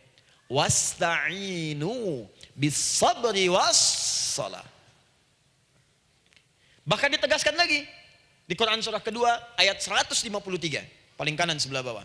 Ya ayyuhalladzina amanu ista'inu bis-sabri was-salah. Yang pertama nggak pakai panggilan iman. Wasta'inu, kata Allah, hey, kalau kamu punya masalah, jangan mengeluh, jangan berkeluh kesah, jangan terlampau banyak gelisah, cepat siapkan dirimu untuk menunaikan sholat. Siapkan permohonanmu, minta kepada aku lewat sholat. Kalau belum yakin, disebutkan imannya. Ya ayyuhalladzina amanu, hey orang-orang yang masih merasa punya iman, katanya punya iman. Jadi kalau ibu nggak mau minta lewat sholat, dipertanyakan imannya. Kamu punya iman gak? Kata Allah. Yakin gak dengan saya? Kalau punya masalah jangan mengeluh. Datang pada saya minta. Lewat sholat, saya panggil sholat minta. Kalau masih merasa punya iman. Tuh, iman kita tuh dipertaruhkan di situ.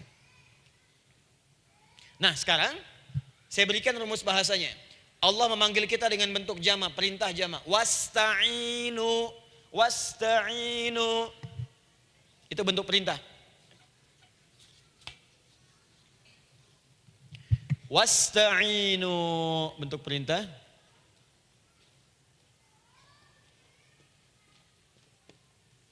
Wasta'inu.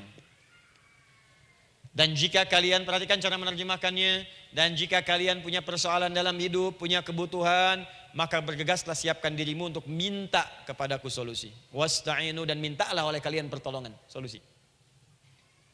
Bisabri wassalah. Pertama sabar dulu. Sebelum sholat, sabar dulu dengan itu. Tahan dulu. Terima dulu. Jangan mengeluh, terima dulu. Nanti dalam sholat minta solusi. Itu maksudnya. Punya masalah sekarang jam 9 lewat. Sabar, tahan dulu. Koreksi diri, istighfar. Nanti zuhur minta. Atau duha sekarang sholat. Datang ke masjid, sholat duha minta. Tahiyatul masjid minta sekarang. Sabar. Ini sabar, terima dulu. Jangan mengeluh, sabar. Ingat, terima, sabar. Karena Allah mustahil memberikan ujian masalah kalau kita tidak sanggup menerimanya. La yukallifullahu nafsan illa. Saya sering katakan Bu ya, maaf kalau kalimat ini mungkin kurang berkenan, tapi kalimat ini nyata. Kalau ibu sekarang punya masalah seberat apapun, itu artinya hanya ibu yang sanggup untuk menerimanya. Saya tidak. Betul, karena itu persoalan itu dititipkan kepada ibu, bukan kepada seorang bernama Adi Hidayat. Ibu yang dipercaya. Ya ibu dipercaya oleh Allah. Kenapa ibu tidak yakin dengan itu? Karena cuma ibu yang bisa mengatasi. Ibu yang mampu, saya tidak. Karena itu dititipkan pada ibu. Kaidahnya la yukallifullahu nafsan illa wus'aha. Allah nggak akan berikan beban, ujian, masalah kalau dia nggak mampu. Artinya kalau saya nggak mampu, saya nggak dikasih. Ibu mampu, ibu diberi. Jangan mengeluh. Kenapa mesti saya ya Allah? Kamu mampu. Ya Allah, why me? Why not?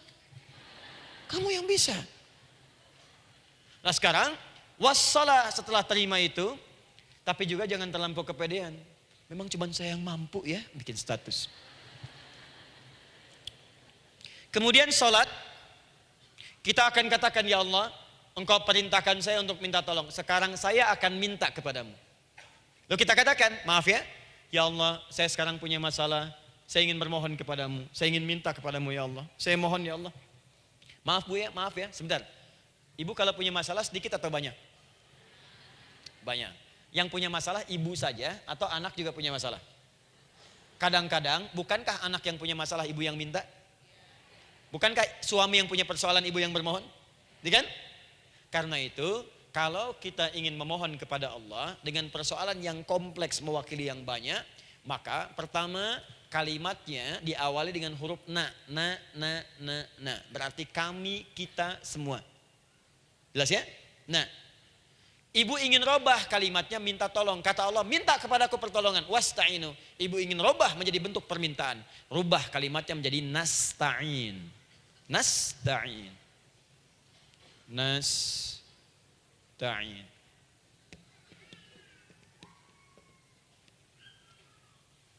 Wasta'inu nasta'in. Minta kepada siapa tadi? Allah. Boleh minta kepada selain Allah? Tidak. Hanya kepada Allah saja? Hanya kepada Allah saja. Hanya kepadamu ya Allah. Tidak kepada yang lain. Maka kalimatnya menjadi iyyaka. Iyyaka. Hanya kepadamu saja ya Allah. Engkau berjanji kalau ada masalah minta aku berikan. Sekarang hanya kepadamu saja ya Allah aku bermohon. Maka kalimatnya namanya iyyaka nasta'in. Sekarang saya tanya kepada ibu, apakah dalam sholat ibu membaca kalimat iyyaka nasta'in? Tuh. Saya mau tanya, ibu bacanya saat ruku atau saat sujud? Berdiri. Gak ada orang ruku baca kalimat ini. Allahu Akbar, iyyaka na'budu wa iyyaka nasta'in. Berdiri. Iyyaka na'budu wa iyyaka. Nah, sekarang saya bacakan hadis qudsinya. Tersambung dari Nabi sallallahu alaihi wasallam. Qala Rasulullah sallallahu alaihi wasallam, qala Allah azza wa jalla. Allah langsung yang berfirman lewat hadis qudsi. Perhatikan bahasanya. Qasamtus shalah baini wa baina abdi. Saya bagi dalam salat itu dua bagian, antara hak aku dan hak hambaku. Wali abdi ma sa'ala. Dan jika benar hambaku menunaikan kewajibannya dengan baik, menjaga hak-hak aku, maka pada saat itu apapun yang dia minta dalam salat aku akan berikan. Apapun. Kapan itu terjadi? Perhatikan kalimatnya. Idza qala al-'abdu, kalau hamba mulai membaca dalam salatnya, alhamdulillahi rabbil alamin. Alhamdulillahi rabbil alamin. Qala Allah azza wa jalla, seketika Allah menjawab, hamadani abdi, hambaku sedang memujiku. Ibu ingat baik-baik Bu ya. Ingat baik-baik. Setiap ibu baca Al-Fatihah dalam salat itu Allah memperhatikan dan menjawab bacaan ibu. Tadi masih ingat ketika saya katakan wa idza sa'alaka ibadi anni fa inni qarib, Allah itu dekat. Ya. Wa idza qala al-'abdu ar-rahmanir rahim, kalau hamba melanjutkan ar-rahmanir rahim, qala Allah azza wa jalla, Allah langsung menjawab athna alayya 'abdi, hambaku sedang menyanjungku. Wa idza qala al-'abdu maliki yaumiddin, ketika hamba berkata maliki yaumiddin, qala Allah azza wa jalla, Allah menjawab majjadani 'abdi, hambaku sedang mengagungkanku. Sekarang perhatikan kalimat ini. Wa idza qala al-'abdu, jika seorang hamba berkata iyyaka na'budu wa iyyaka nasta'in, ya Allah, sekarang hamba salat ibadah atas perintahmu. Dan hamba minta ya Allah, hamba punya masalah, hamba punya persoalan dan kau janjikan minta dalam salat. Qala Allah azza wa jalla, Allah jawab, hadza baini wa baina abdi, inilah perjanjian aku dengan hambaku. Wali abdi, kalau hambaku benar salatnya sampai bacaan ini, masalah apapun yang dia minta sekarang aku akan kabulkan. Dalam berdiri. Cuman sayang, kadang-kadang dalam keadaan ini banyak yang tidak minta. Maka caranya saya sampaikan yang pertama, kalau ibu sudah sampai ke bacaan ini, iyyaka na'budu wa iyyaka nasta'in, sertakanlah dalam hati ibu. Gak usah dilafadzkan. Sertakan ibu punya masalah apa. Atau secara umum minta solusi. Minta. Nabi itu kalau sholat, Nabi SAW kalau sholat, itu kalau baca ayat-ayat Quran, itu seringkali berhenti Bu. Sering berhenti. Kalau dalam ayat doa, beliau berhenti, mohonkan dengan baik. Kalau ayat-ayat surga, minta supaya umatnya ke surga. Ayat-ayat neraka, mohon supaya umatnya dibebaskan dari neraka. Minta. Kesaksiannya banyak. Hudzaifah al-Yamani pernah sholat di belakang Nabi, begitu. Abdullah bin Mas'ud radhiyallahu ta'ala anhu sholat di belakang Nabi, begitu. Ubay bin Ka'ab radhiyallahu ta'ala anhu sholat di belakang Nabi, begitu. Di kesaksian mereka sama semua. Makanya seringkali itu nggak sadar, enak sholat dengan Nabi itu. Nyaman. Kalau baca ayat surga seakan-akan pengen cepat ke surga. Kalau baca ayat doa berdoa, jadi nggak sadar. Rakaat pertama 100 ayat aja Al-Baqarah. Ya, kadang-kadang lewat ke Ali Imran. Pernah rekornya 5 juz 4 halaman. An-Nisa ayat 176 baru berhenti. Ya walaupun besoknya nggak pada ikutan lagi. Ya, karena merasa ini kapan rukunya gitu. Sekarang atau nanti, sekarang atau nanti. Tapi enak. Nah saya ajarkan satu hal. Kalau kita sampai pada bacaan Al-Fatihah tadi. Jeda sejenak bu, rasakan itu, minta. Minta. Setelah itu Allah ajarkan satu lafaz. Kalau lafaz ini benar dibacakan oleh ibu. Benar dibacakan. Maka seketika doa akan dijawab. Langsung dikabulkan. Apa bacaan itu? Nanti dalam pelajaran selanjutnya kita akan bahas ya, insya Allah. Masih ada waktu? Oh ya, kalau masih kita bahas ya. Masih. Ada sesi mau jawab pertanyaan dulu, diskusi dulu, atau saya teruskan sebentar? Teruskan ya. Baik, kalau kita sampai jam 10, saya jeda sampai ke 9.45. Jadi 15 menitnya kita bisa diskusi ya. Baik. Apa lafaz yang kita bisa mohonkan? Teruskan ayatnya. Ihdinas siratal mustaqim. Ihdinas siratal mustaqim. Ihdinas siratal mustaqim. Ini Bu, nanti Ibu lihat dalam kajian tafsir yang kami sampaikan, juga dalam kajian fikih salat saya bahas dengan detail. Di sini singkat saja, singkat padat. Ihdina itu, ya Allah berikan kami hidayah, berikan kami jalan, berikan kami petunjuk, tunjukkan kami jalan yang lurus. Kalimat ihdina asalnya dari kata hidayah. Hidayah, jamaknya hudan. Ihdina, berikan kami hidayah. Berikan kami hudan. Kalau tunjukkan kami jalan yang lurus, itu terjemahan Bu. Terjemahan. Kalau ibu ingin makna tafsir per huruf, per kalimat, bahkan per harokat, itu semua ada maknanya. Karena semua kalimat Quran itu mukjizat. Ihdina dari kata hidayah, hudan. Berikan kami hidayah. Hidayah dalam bahasa Arab itu banyak maknanya. Bisa solusi dari semua persoalan. Bisa jalan menuju kemudahan. Bisa kesuksesan. Bisa petunjuk. Banyak. Kalau dikumpulkan namanya hudan. Hudan. Makanya Al-Quran disebut hudan. Karena di Quran ada semua. Solusi ada, petunjuk ada, kemudahan ada. Dzalikal kitabu la raiba fih. Hudal. Al-Quran hudan. Syahrul Ramadan alladzi unzila fihi al-Quran. Hudan linnas. Isi Quran semua hudan. Di situ ada solusi. Di situ ada petunjuk. Di situ ada kemudahan. Kalau kita ingin minta semua itu, kalimatnya dikatakan fi'il amr lit talab, permohonan dalam bentuk kalimat permintaan. Ihdina, berikan kepada kami hudan. Kalau sudah mengatakan ihdina artinya minta solusi, minta kemudahan, minta petunjuk. Jadi ketika ibu mengucapkan kalimat ihdinas siratal mustaqim, itu artinya ya Allah berikan kepada kami solusi dari masalah yang sedang saya hadapi. Berikan petunjuk dari persoalan yang sedang saya jalani. Berikan kemudahan ya Allah dari kesulitan yang tengah saya hadapi. As-siratal mustaqim, yang lurus, yang gampang. Karena jalan yang gampang itu lurus, gak berkelok Bu. Langsung ke tujuan. Saya mau ke sini jalannya belok-belok, gak langsung kan gak enak. Ibu mau ke satu undangan, jalannya belok sini, belok sini, belok sini, belok sini. Kelokan 9, kelokan 7, kelokan 8. Ya. Kan rasanya berliku. Ibu ingin mendapatkan solusi tapi dilempar-lempar ke sini dulu berkelok, sini dulu, sini dulu, sini dulu. Kenapa nggak ibu lurus dapatkan langsung? Dalam bahasa Arab, apalagi kalimat yang fasih, mendapatkan sesuatu dengan gampang, dengan mudah, as-siratal mustaqim, lurus ke tujuan, cepat, mudah. Apalagi ke surga nanti, tunjukkan kami jalan yang lurus, yang benar, hak dari Allah dan mudah didapatkan. Itu maksudnya. Ini bukan sekedar tunjukkan jalan yang lurus, solusi yang mudah, yang gampang, yang cepat. Paham di sini ya?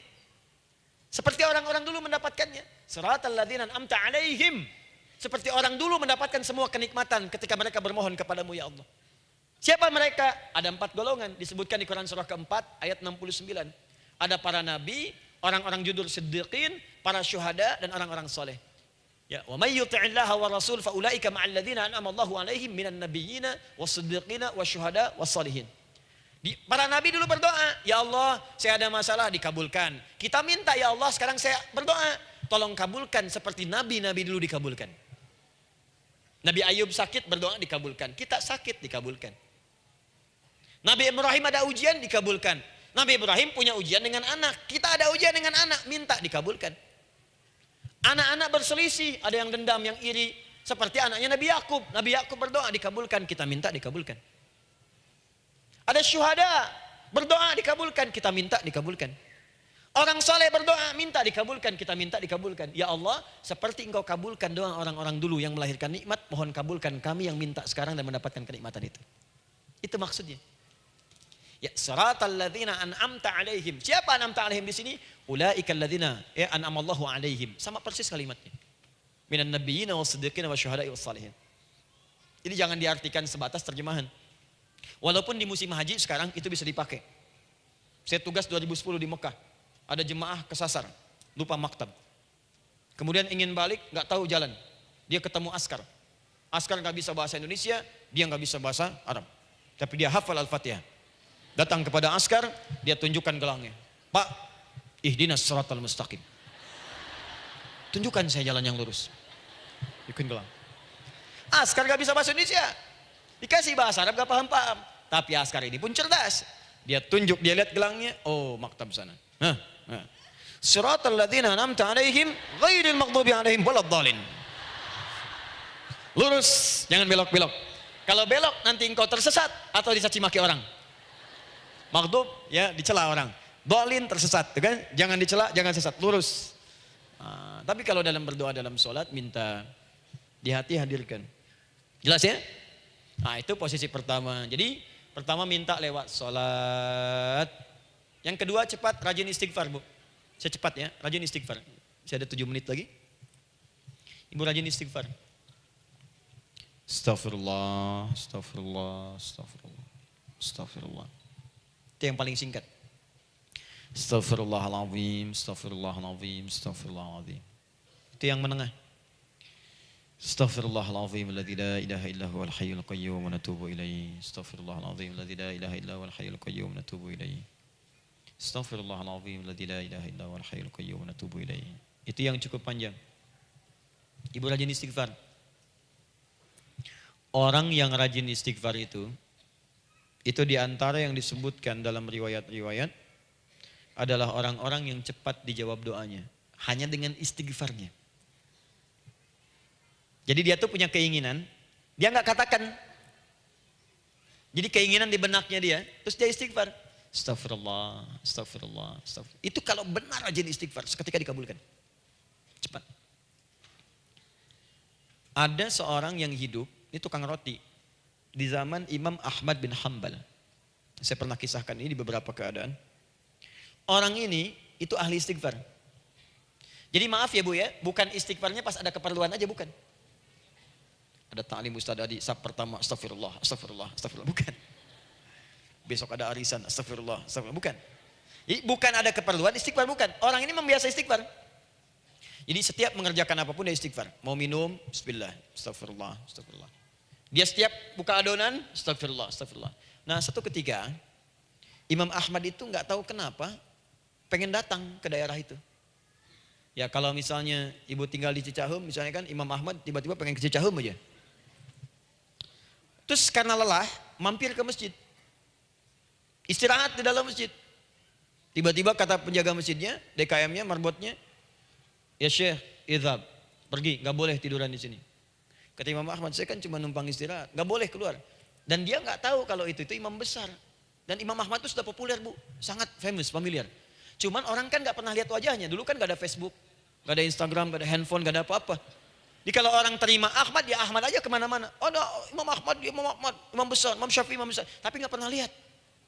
Sekarang kan udah kelihatan. Ya, udah kelihatan, sekarang banyak. Makanya orang dulu itu senang begitu tahu, dikasih tahu, Nabi aja ke Madinah Bu. Gak ada yang tahu kalau itu Nabi Muhammad, kalau belum pernah lihat. Karena beliau di bawah, Abu Bakar di atas. Abu Bakar kan naik kan, untanya Nabi. Nabi Muhammad pas di bawah gantian tuh di jalan. Orang mengira yang di atas unta Nabi Muhammad. Padahal Nabi Muhammad yang jalan kaki, gak kelihatan.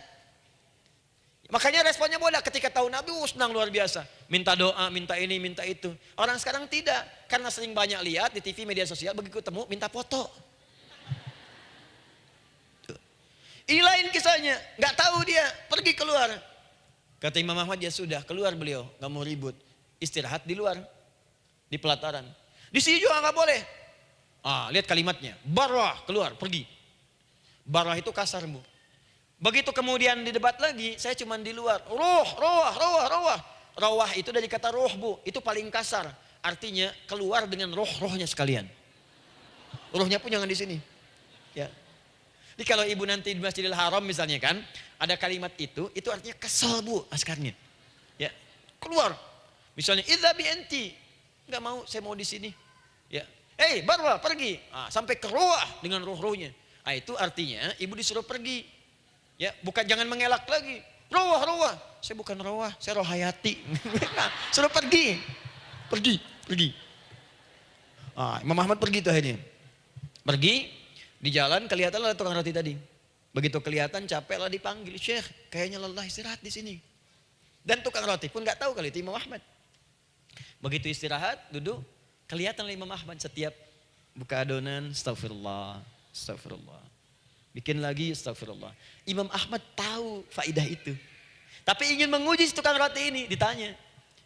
Ya akhi, kamu ini kenapa setiap Anda menanam adonan itu, tepung itu, Anda mengucapkan istighfar, astagfirullah.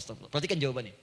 Wallahi demi Allah, tidak pernah saya beristighfar dalam setiap aktivitas saya, kecuali Allah selalu mengabulkan doa yang saya mohonkan. Di setiap minta, astagfirullah, itu dikabulkan.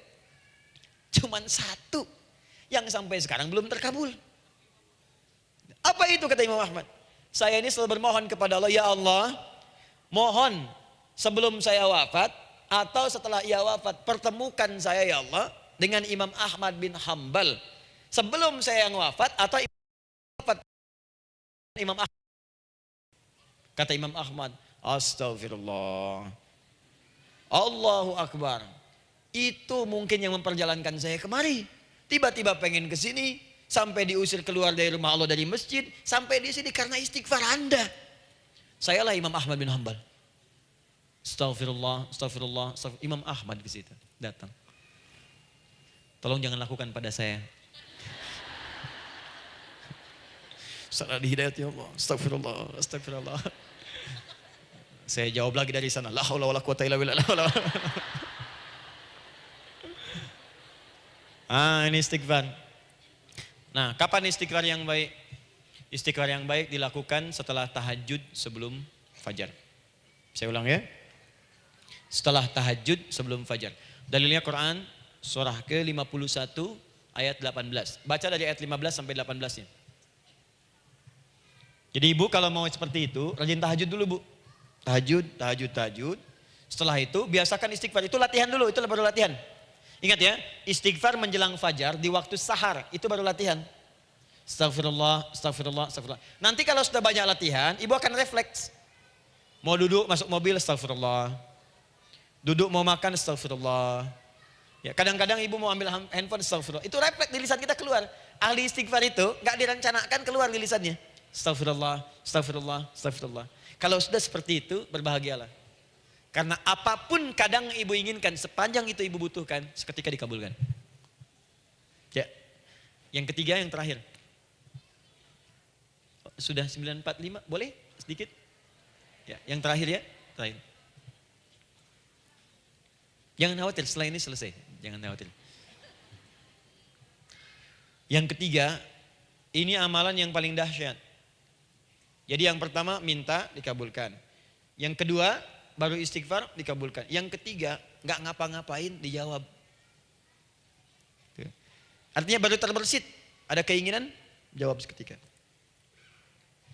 Amalan yang ketiga ini adalah amalan yang dikerjakan karena cinta kepada Allah Subhanahu wa taala.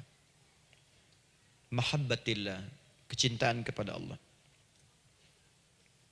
Amalan yang dikerjakan karena cinta kepada Allah Subhanahu wa taala. Amalannya mencintai Allah. Beda bu. Salat dengan cinta dibandingkan dengan salat karena memenuhi kebutuhan atau kewajiban saja, itu akan lain. Ibu kalau benar-benar mencintai Allah, maka dalam salat pun persiapannya akan beda. Saya beri contoh gini ya. Dari pakaian akan lain kata Al-Quran. Quran surah 7 ayat 31. Ya bani Adam khudhu zinatakum inda kulli masjid. Hei anak cucu Adam, kalau ada panggilan dari masjid, kenakan pakaian terindahmu.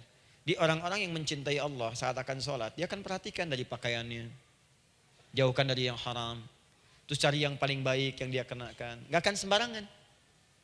Kalau ibu pakai mukena juga cari mukena yang paling indah. Bukan karena pengen dilihat orang. Karena ingin Allah menyaksikan sholat ibu dalam keadaan yang sempurna. Wudu. Wudu tuh hati-hati gitu. Quran surah ke-5 ayat ke-6. Ya ayyuhalladzina amanu idza qumtum ila shalah faghsilu wujuhakum wa aydiyakum ilal marafiq wamsahu bi ru'usikum wa arjulakum ilal ka'bain. Dikala ada orang beriman mencintai Allah, mau salat, dia mau wudu, wudunya enggak akan sembarangan, Bu. Cuman basuh. Ya, bagian kepala juga harusnya kepala, dia rambut, takut selesai. Sampai ke kaki cuma disodorkan di keran, beres. Itu sih, anak kecil juga bisa. Orang ini lain. Dia akan pelan-pelan dilihat secara sempurna. Hati-hati, kerjakan karena Allah, karena ingin baik. Kalau orang sholat, hanya kebutuhan saja, maka yang penting dia takbir sampai salam selesai. Tapi ini tidak, dia akan pelajari bagaimana Nabi mengajarkan sholat yang benar. Bagaimana bacaan saya benar. Dia belajar ngaji supaya benar bacaan Fatihahnya. Dia belajar dengan baik supaya khusyuk di dalam sholatnya. Dia pahami satu-satu. Apa artinya Allahu Akbar, apa artinya Subhana Rabbiyal Azim, apa artinya Subhana Rabbiyal A'la, apa artinya Sami Allahu liman hamidah. Dipahami. Di begitu dia sholat dan baru takbir sudah paham misinya. Jika ada orang seperti ini, dia mengerjakan apa yang Allah perintahkan karena cinta dengan Allah. Dia berzakat karena ingin mencintai Allah. Dia berinfak karena cinta dengan Allah, bukan karena uangnya. Pokoknya kalau orang cinta itu, Bu, setiap pecinta, dia akan memberikan apapun pada yang dicintai. Walaupun tak diminta. Dan pecinta itu sifatnya, kalau yang dicintainya senang sesuatu, akan otomatis ikut senang. Ibu misalnya senang ya dengan pasangan sebelum menikah. Pasangan senang kucing, ibu akan terpaksa senang kucing. Ibu cinta dengan anak, semua akan diikuti apa yang diinginkan. Seperti itu, cinta itu butuh pembuktian. Karena itu sering saya katakan pada akhwat ya yang belum menikah, yang masih muda-muda belum menikah, cinta itu butuh pembuktian. Jadi jangan percaya kalau ada orang yang bicara di lisannya gak ada buktinya. Aku akan seperti Dilan membawamu dalam motorku. Katakan padanya, aku tak butuh dengan rayuan kata-katamu. Itu hanya angin surga. Yang kubutuhkan, tuliskan namaku di buku nikah kita. Wah, catat. Itu caranya. Main ke Taman Dilan, cuman boncengan. Seakan dunia milik berdua, yang lain gak ada. Gombal. Udah ya? Jelas? Jadi amalan yang ketiga ini kerjakan karena Allah. Saya mau contohkan satu. Ibu pernah dengar Imam Malik bin Anas? Pernah ya? Gurunya Al-Imam Asy-Syafi'i, Imam Malik bin Anas, lahir di kisaran tahun 94-95 Hijrah. Siap Kang Dan? Wah, ini terakhir nih saya tutup nih. Benar-benar terakhir. Betul-betul. 10 menit lagi kalau ada nanti tanya jawab sedikit. Imam Malik ini, Bu, itu Masya Allah.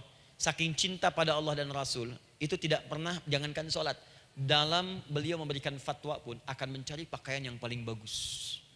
Paling indah. Dan beliau menjaga adab dalam menyampaikan kalimat Nabi pun itu luar biasa. Sampai satu kali pernah pakai jubah bagus, indah. Ada lebah menyengat di kepalanya, sedang menyampaikan hadis. Saking hormatnya terhadap hadis Nabi, lebah itu dibiarkan menyengatnya. Enggak mau memutus kalimat Nabi, hadis Nabi hanya untuk mengusir lebah. Dibiarkan sampai tersengat. Apa yang Allah berikan kepada beliau? Allahu Akbar. Satu kali singkat. Berdiskusi dengan muridnya Al-Imam Asy-Syafi'i. Kata Al-Imam Asy-Syafi'i, ya guru, setahu saya rizki itu dicari dulu baru dikasih. Imam Malik lebih tinggi ilmunya pada saat itu. Beliau tahu ada 8 jenis rizki. Ya Syafi'i, ada rizki yang tidak perlu dicari, Allah berikan. Wah, berdebat tuh sampai berpisah. Setelah itu secara singkat Imam Asy-Syafi'i lewat di kebun anggur sedang panen anggur besar. Tiba-tiba tergerak untuk membantu, datang ke situ bantu. Begitu selesai dikasih hadiah anggur banyak, besar-besar, indah, enak, gitu kan? Ketika diberi itu langsung senang beliau. Bukan karena anggurnya, karena merasa pendapatnya benar. Jadi begitu bekerja baru dapat. Dibawalah anggur ini diberikan pada gurunya. Perhatikan adabnya terhadap guru. Jadi kalau ibu adabnya bagus pada guru, keberkahan dapat, ilmunya pun menghunjam di jiwa. Imam Syafi'i nggak merasa benar, tapi memberikan sebuah jawaban dengan adab. Guru, tadi itu ada panen anggur, saya mencoba membantu. Begitu saya bantu dikasih anggur, dikencangkan kalimatnya. Begitu saya bantu dikasih. Dibantu dulu baru dikasih. Kalau saya nggak bantu, saya nggak dikasih. Apa jawab Imam Malik? Imam Malik tersenyum, tertawa. Tabassama dhahika. Masya Allah Syafi'i, bahasa kita. Tadi itu saya keluar mau ngajar, siang-siang terik begini saya kepikiran, ya Allah, kalau makan anggur yang enak-enak, enak banget sekarang ini. Ada anggur sekarang. Tuh. Murid berikhtiar, guru mendapatkan hasil. Setelah itu Asy-Syafi'i naik dan jadi bintang di zamannya sampai kekinian pun luar biasa. Dan mendapatkan barakah gurunya seperti gurunya dapatkan, muridnya pun meraihnya. Itulah 3 cara bagi kita untuk bermohon kepada Allah. Jika ingin dipercepat oleh Allah bisa lewat salat, bisa lewat istighfar, bisa juga dengan menciptakan amalan-amalan atau mengikuti amalan-amalan yang dicintakan atau ditujukan untuk mencintai Allah Subhanahu wa taala. Ibu bisa paham ini? Baik. Kemudian berdoa. Tapi yang jadi masalah, Ustadz ketika berdoa kok belum dikabulkan juga? Apa ciri doa dikabulkan? Seperti apa kita tahu doa kita dikabulkan? Itu mungkin kita bahas di episode yang berbeda insyaallah. Alhamdulillahi Rabbil Alamin Ar-Rahmanir Rahim Maliki Yawmiddin Iyyaka na'budu wa iyyaka nasta'in Ihdinas siratal mustaqim Siratal ladzina an'amta 'alaihim ghairil maghdubi 'alaihim waladdallin Allahumma nahmaduka hamdan syakirin hamdan na'imin hamdan yuwafi ni'amahu wa yukafi'u mazidah Ya Rabbana lakal hamdu wa lakal syukru kama yanbaghi li jalali wajhikal karim wa li 'azimi sultanik Allahumma salli wa sallim barik ala rasulikal karim نبيك الأمين سيدنا محمد وعلى آله وصحبه وأمته إلى يوم الدين اللهم ربنا يا الغفور الرحيم لا تدع لنا في مقامنا هذا في كل مقام ذنبا إلا غفرته Duhai Allah kami bermohon kepadamu Engkau yang maha pengampun Engkau yang maha penghapus segala dosa Kami mengakui kami berbuat salah Kami mengakui banyak dosa kami kumpulkan Maka kami mohon kepadamu ya Allah Jangan biarkan ada satu orang pun berada di sekitaran majlis ta'lim ini kecuali sebelum ia pulang engkau telah ampuni segala dosa-dosanya. Engkau telah gugurkan dan hapuskan segala dosa-dosanya. Wala hamman illa farajtah. Ya Allah, jika ada satu orang pun di antara jamaah saat ini yang merasakan kegelisahan dalam hatinya, jangan biarkan ia meninggalkan area majlis ta'lim ini kecuali engkau telah tenangkan keadaan hatinya. Allahumma wala maridan illa syafaitah. Jika ada di antara kami yang tengah engkau uji dengan penyakit seberat apapun, maka mohon angkat dan sembuhkan segala penyakitnya. Allahumma wala dainan illa qadaita. Ya Allah, jika ada di antara kami yang berat hidupnya karena lilitan utang piutang, terjebak riba dan sejenisnya, maka mohon ya Allah dengan keikhlasan amalannya, mohon angkat dan berikan rizki terlimpah kepada yang untuk melunasi utang-utang dan terbebas dari lilitan riba dan semacamnya. Allahumma ya arhamar rahimin. Allahumma tubna ilaika min kullil ma'asi. Ya Allah, kami ingin memperbaiki diri kami. Kami bertobat dari segala maksiat yang pernah kami kerjakan. Allahumma asli ahwalana ma yuqarribuna ila ridhak. Ya Allah kami bermohon kepadamu mulai hari ini mohon bimbing kami untuk memperbaiki diri supaya kami bisa lebih dekat denganmu ya Allah. Allahumma asli azwajana. Ya Allah kami mohon sayangi dan perbaiki ya Allah akhlak suami-suami kami. Ya Allah mohon bimbing suami-suami kami jadi suami yang baik, membimbing keluarga menjadi keluarga yang saleh. Allahumma ya Allah, Allahumma arsyad wa asli ya Allah azwajana, zaujatina. Ya Allah demikian dengan istri-istri kami ya Allah. Jadikan mereka perempuan-perempuan yang salihah. Bimbing menjadi ibu-ibu yang baik. Allahumma abnana, auladana, dzurriyyatina. Allahumma aslih lahum li arhamar rahimin liyakunu salihin, liyakunu su'ada fid dunya wal akhirah. Ya Allah, anak-anak kami, cucu-cucu kami khawatir berpisah dengan mereka di akhirat nanti. Kami mohon ya Allah, jika memang ada maksiat yang mereka kerjakan karena dosa-dosa kami mohon ampun ya Allah. Perbaiki anak-anak kami, bimbing cucu-cucu kami ya Allah. Jadikan mereka anak-anak saleh. Anak-anak yang bisa memberikan mahkota kepada kami di akhirat ya arhamar rahimin. Kami malu dengan anak orang lain yang telah hafal Al-Quran. Kami malu dengan anak orang lain yang telah mampu tahajud. Kami malu dengan anak orang lain yang telah bisa membaca Al-Quran dengan baik. Sedangkan anak kami masih sibuk dengan dunia ya Allah. Kami takut bila wafat tidak bisa memberikan petunjuk kepada mereka dengan izin-Mu. Allahumma ya arhamar rahimin. Allahumma idza kana hunalika baqiyati ayyamina faj'al baqiyata ayyamina ya Allah hayatan thayyibah. Duhai Allah, kami bermohon kepadamu jika memang terbentang masa kehidupan bagi kami sampai dengan hari esok, maka mohon jadikan sisa-sisa hidup kami lebih baik daripada hari-hari yang sebelumnya. Wa idza kana hadzal yaum min akhir ayyamina faj'al ya Allah hadzal yaum husnal khatimah. Ya Allah kami mohon jika memang hari ini adalah hari terakhir kami hidup dan harus kembali kepadamu untuk wafat, mohon jadikan di hari ini kami husnul khatimah. Allahumma qawwi lisanana ila kulli kalimat at-tauhid la ilaha illallah Muhammadur Rasulullah. Ya Allah kami mohon jika kelak kami akan wafat, ringankan lisan kami untuk mengucapkan kalimat tauhid la ilaha illallah Muhammadur Rasulullah. Wa ajib kalimatan bi qaulika ya ayyatuhan nafsul mutmainnah irji'i ila rabbika radiyatan mardiyah fadkhuli fi ibadi wadkhuli jannati. Ya Allah kami mohon kelak nanti dalam sakaratul maut nanti. Jika kami bermohon kepadamu dengan kalimat tauhid la ilaha illallah. Mohon jawab kalimat kami ya Allah dengan panggilanmu yang indah. Ya ayyatuhan nafsul mutmainnah. Hai jiwa yang sudah tenang. Irji'i ila rabbika radiyatan mardiyah. Hai cepat pulang menghadap kepada Rabbmu. Hai cepat pulang menghadap kepada Rabbmu. Hai cepat pulang menghadap kepada Rabbmu. Aku ridha dengan semua amalmu. Engkau pun akan ridha dengan semua pemberianku. Adkhuli fi ibadi wadkhuli jannati. Engkau aku masukkan dalam golongan hambaku. Aku siapkan surga untuk menyambutmu. Allahumma ishtaqna bi Rasulillah sallallahu alaihi wasallam. Ya Allah, kami rindu sekali dengan Rasulullah sallallahu alaihi wasallam. Lam na'ish ma'ahu fil hayat wa lam narahu fil manam. Kami belum pernah hidup bersama beliau di dunia, tidak mampu menatapnya di alam mimpi. Maka mohon ya Allah, jangan biarkan kami berpisah dengan Rasulullah di akhirat nanti ya Rabbal Alamin. Jumpakan kami dengan Rasulullah di Taman Firdausmu yang paling indah. Allahumma ya arhamar rahimin. Allahumma rizqna yusra ya Allah. Likullil hujjaj. Ya Allah, anugerahkan kemudahan, kelapangan kepada para jemaah haji yang berhaji tahun ini ya arhamar rahimin. Allahumma taqabbal minhum ya Allah hajjahum, sa'yahum sa'yan mashkura, wa dhanbahum dhanban maghfura, wa tijaratahum tijaratan lan tabur. Ya Allah, jangan sia-siakan pengorbanan fisik mereka, biaya mereka, waktu mereka, tenaga mereka, emosi mereka. Terima haji mereka ya Allah. Jadikan sa'i mereka berhasil, tawaf mereka benar, jadikan seluruh manasik yang Kau ridhai ya arhamar rahimin. Allahumma ya Allah rizq rizqan hasanan tayyiban liyahujju kulla man lam yahujj ya arhamar rahimin. Ya Allah, bagi kawan-kawan kami, kerabat kami, saudara kami, tetangga kami yang belum berhaji, maka anugerahkan kemudahan bagi mereka untuk berhaji ya Allah. Anugerahkan kelapangan untuk berhaji ya Allah. Sekalipun memang tidak terbuka kesempatan itu, maka mohon anugerahkan sifat mabrur kepada kami sekalipun tidak mendapati ibadahnya. Allahumma ya arhamar rahimin. Allahumma rizqna ya Allah nikmatan salihah. Ya Allah, anugerahkan kepada kami nikmat untuk menjadi orang saleh di dunia dan kembali kepadamu di akhirat dalam keadaan saleh. Alhiqna bis salihin ma'al ladzina an'amta 'alaihim minan nabiyyina was-siddiqina wasyuhada was-salihin wa hasuna ulaika rafiqa. Ya Allah, kumpulkan kelak kami di surga dengan para nabi, orang-orang saleh, para syuhada, orang-orang yang benar di hadapan-Mu. Itulah nikmat terbaik yang mampu kami dapatkan. Allahumma ya Rabb, Allahumma aslih Allah qulubana, ati anfusana taqwaha, wa zakkiha anta khairu man zakkaha, anta waliyuha wa maulaha. Ya Allah, jika memang kami telah Engkau anggap baik sampai dengan pagi hari ini, maka mohon jaga kami dalam keadaan baik sampai wafat ya Allah. Berikan kami kekuatan untuk istiqamah, jauhkan kami dari pengaruh nafsu ya arhamar rahimin. Ya Allah, jika ada saat ini orang-orang yang menyakiti kami ya Allah, berkhianat kepada kami ya Allah, menzalimi kami, maka mohon ampuni dosa mereka ya Allah.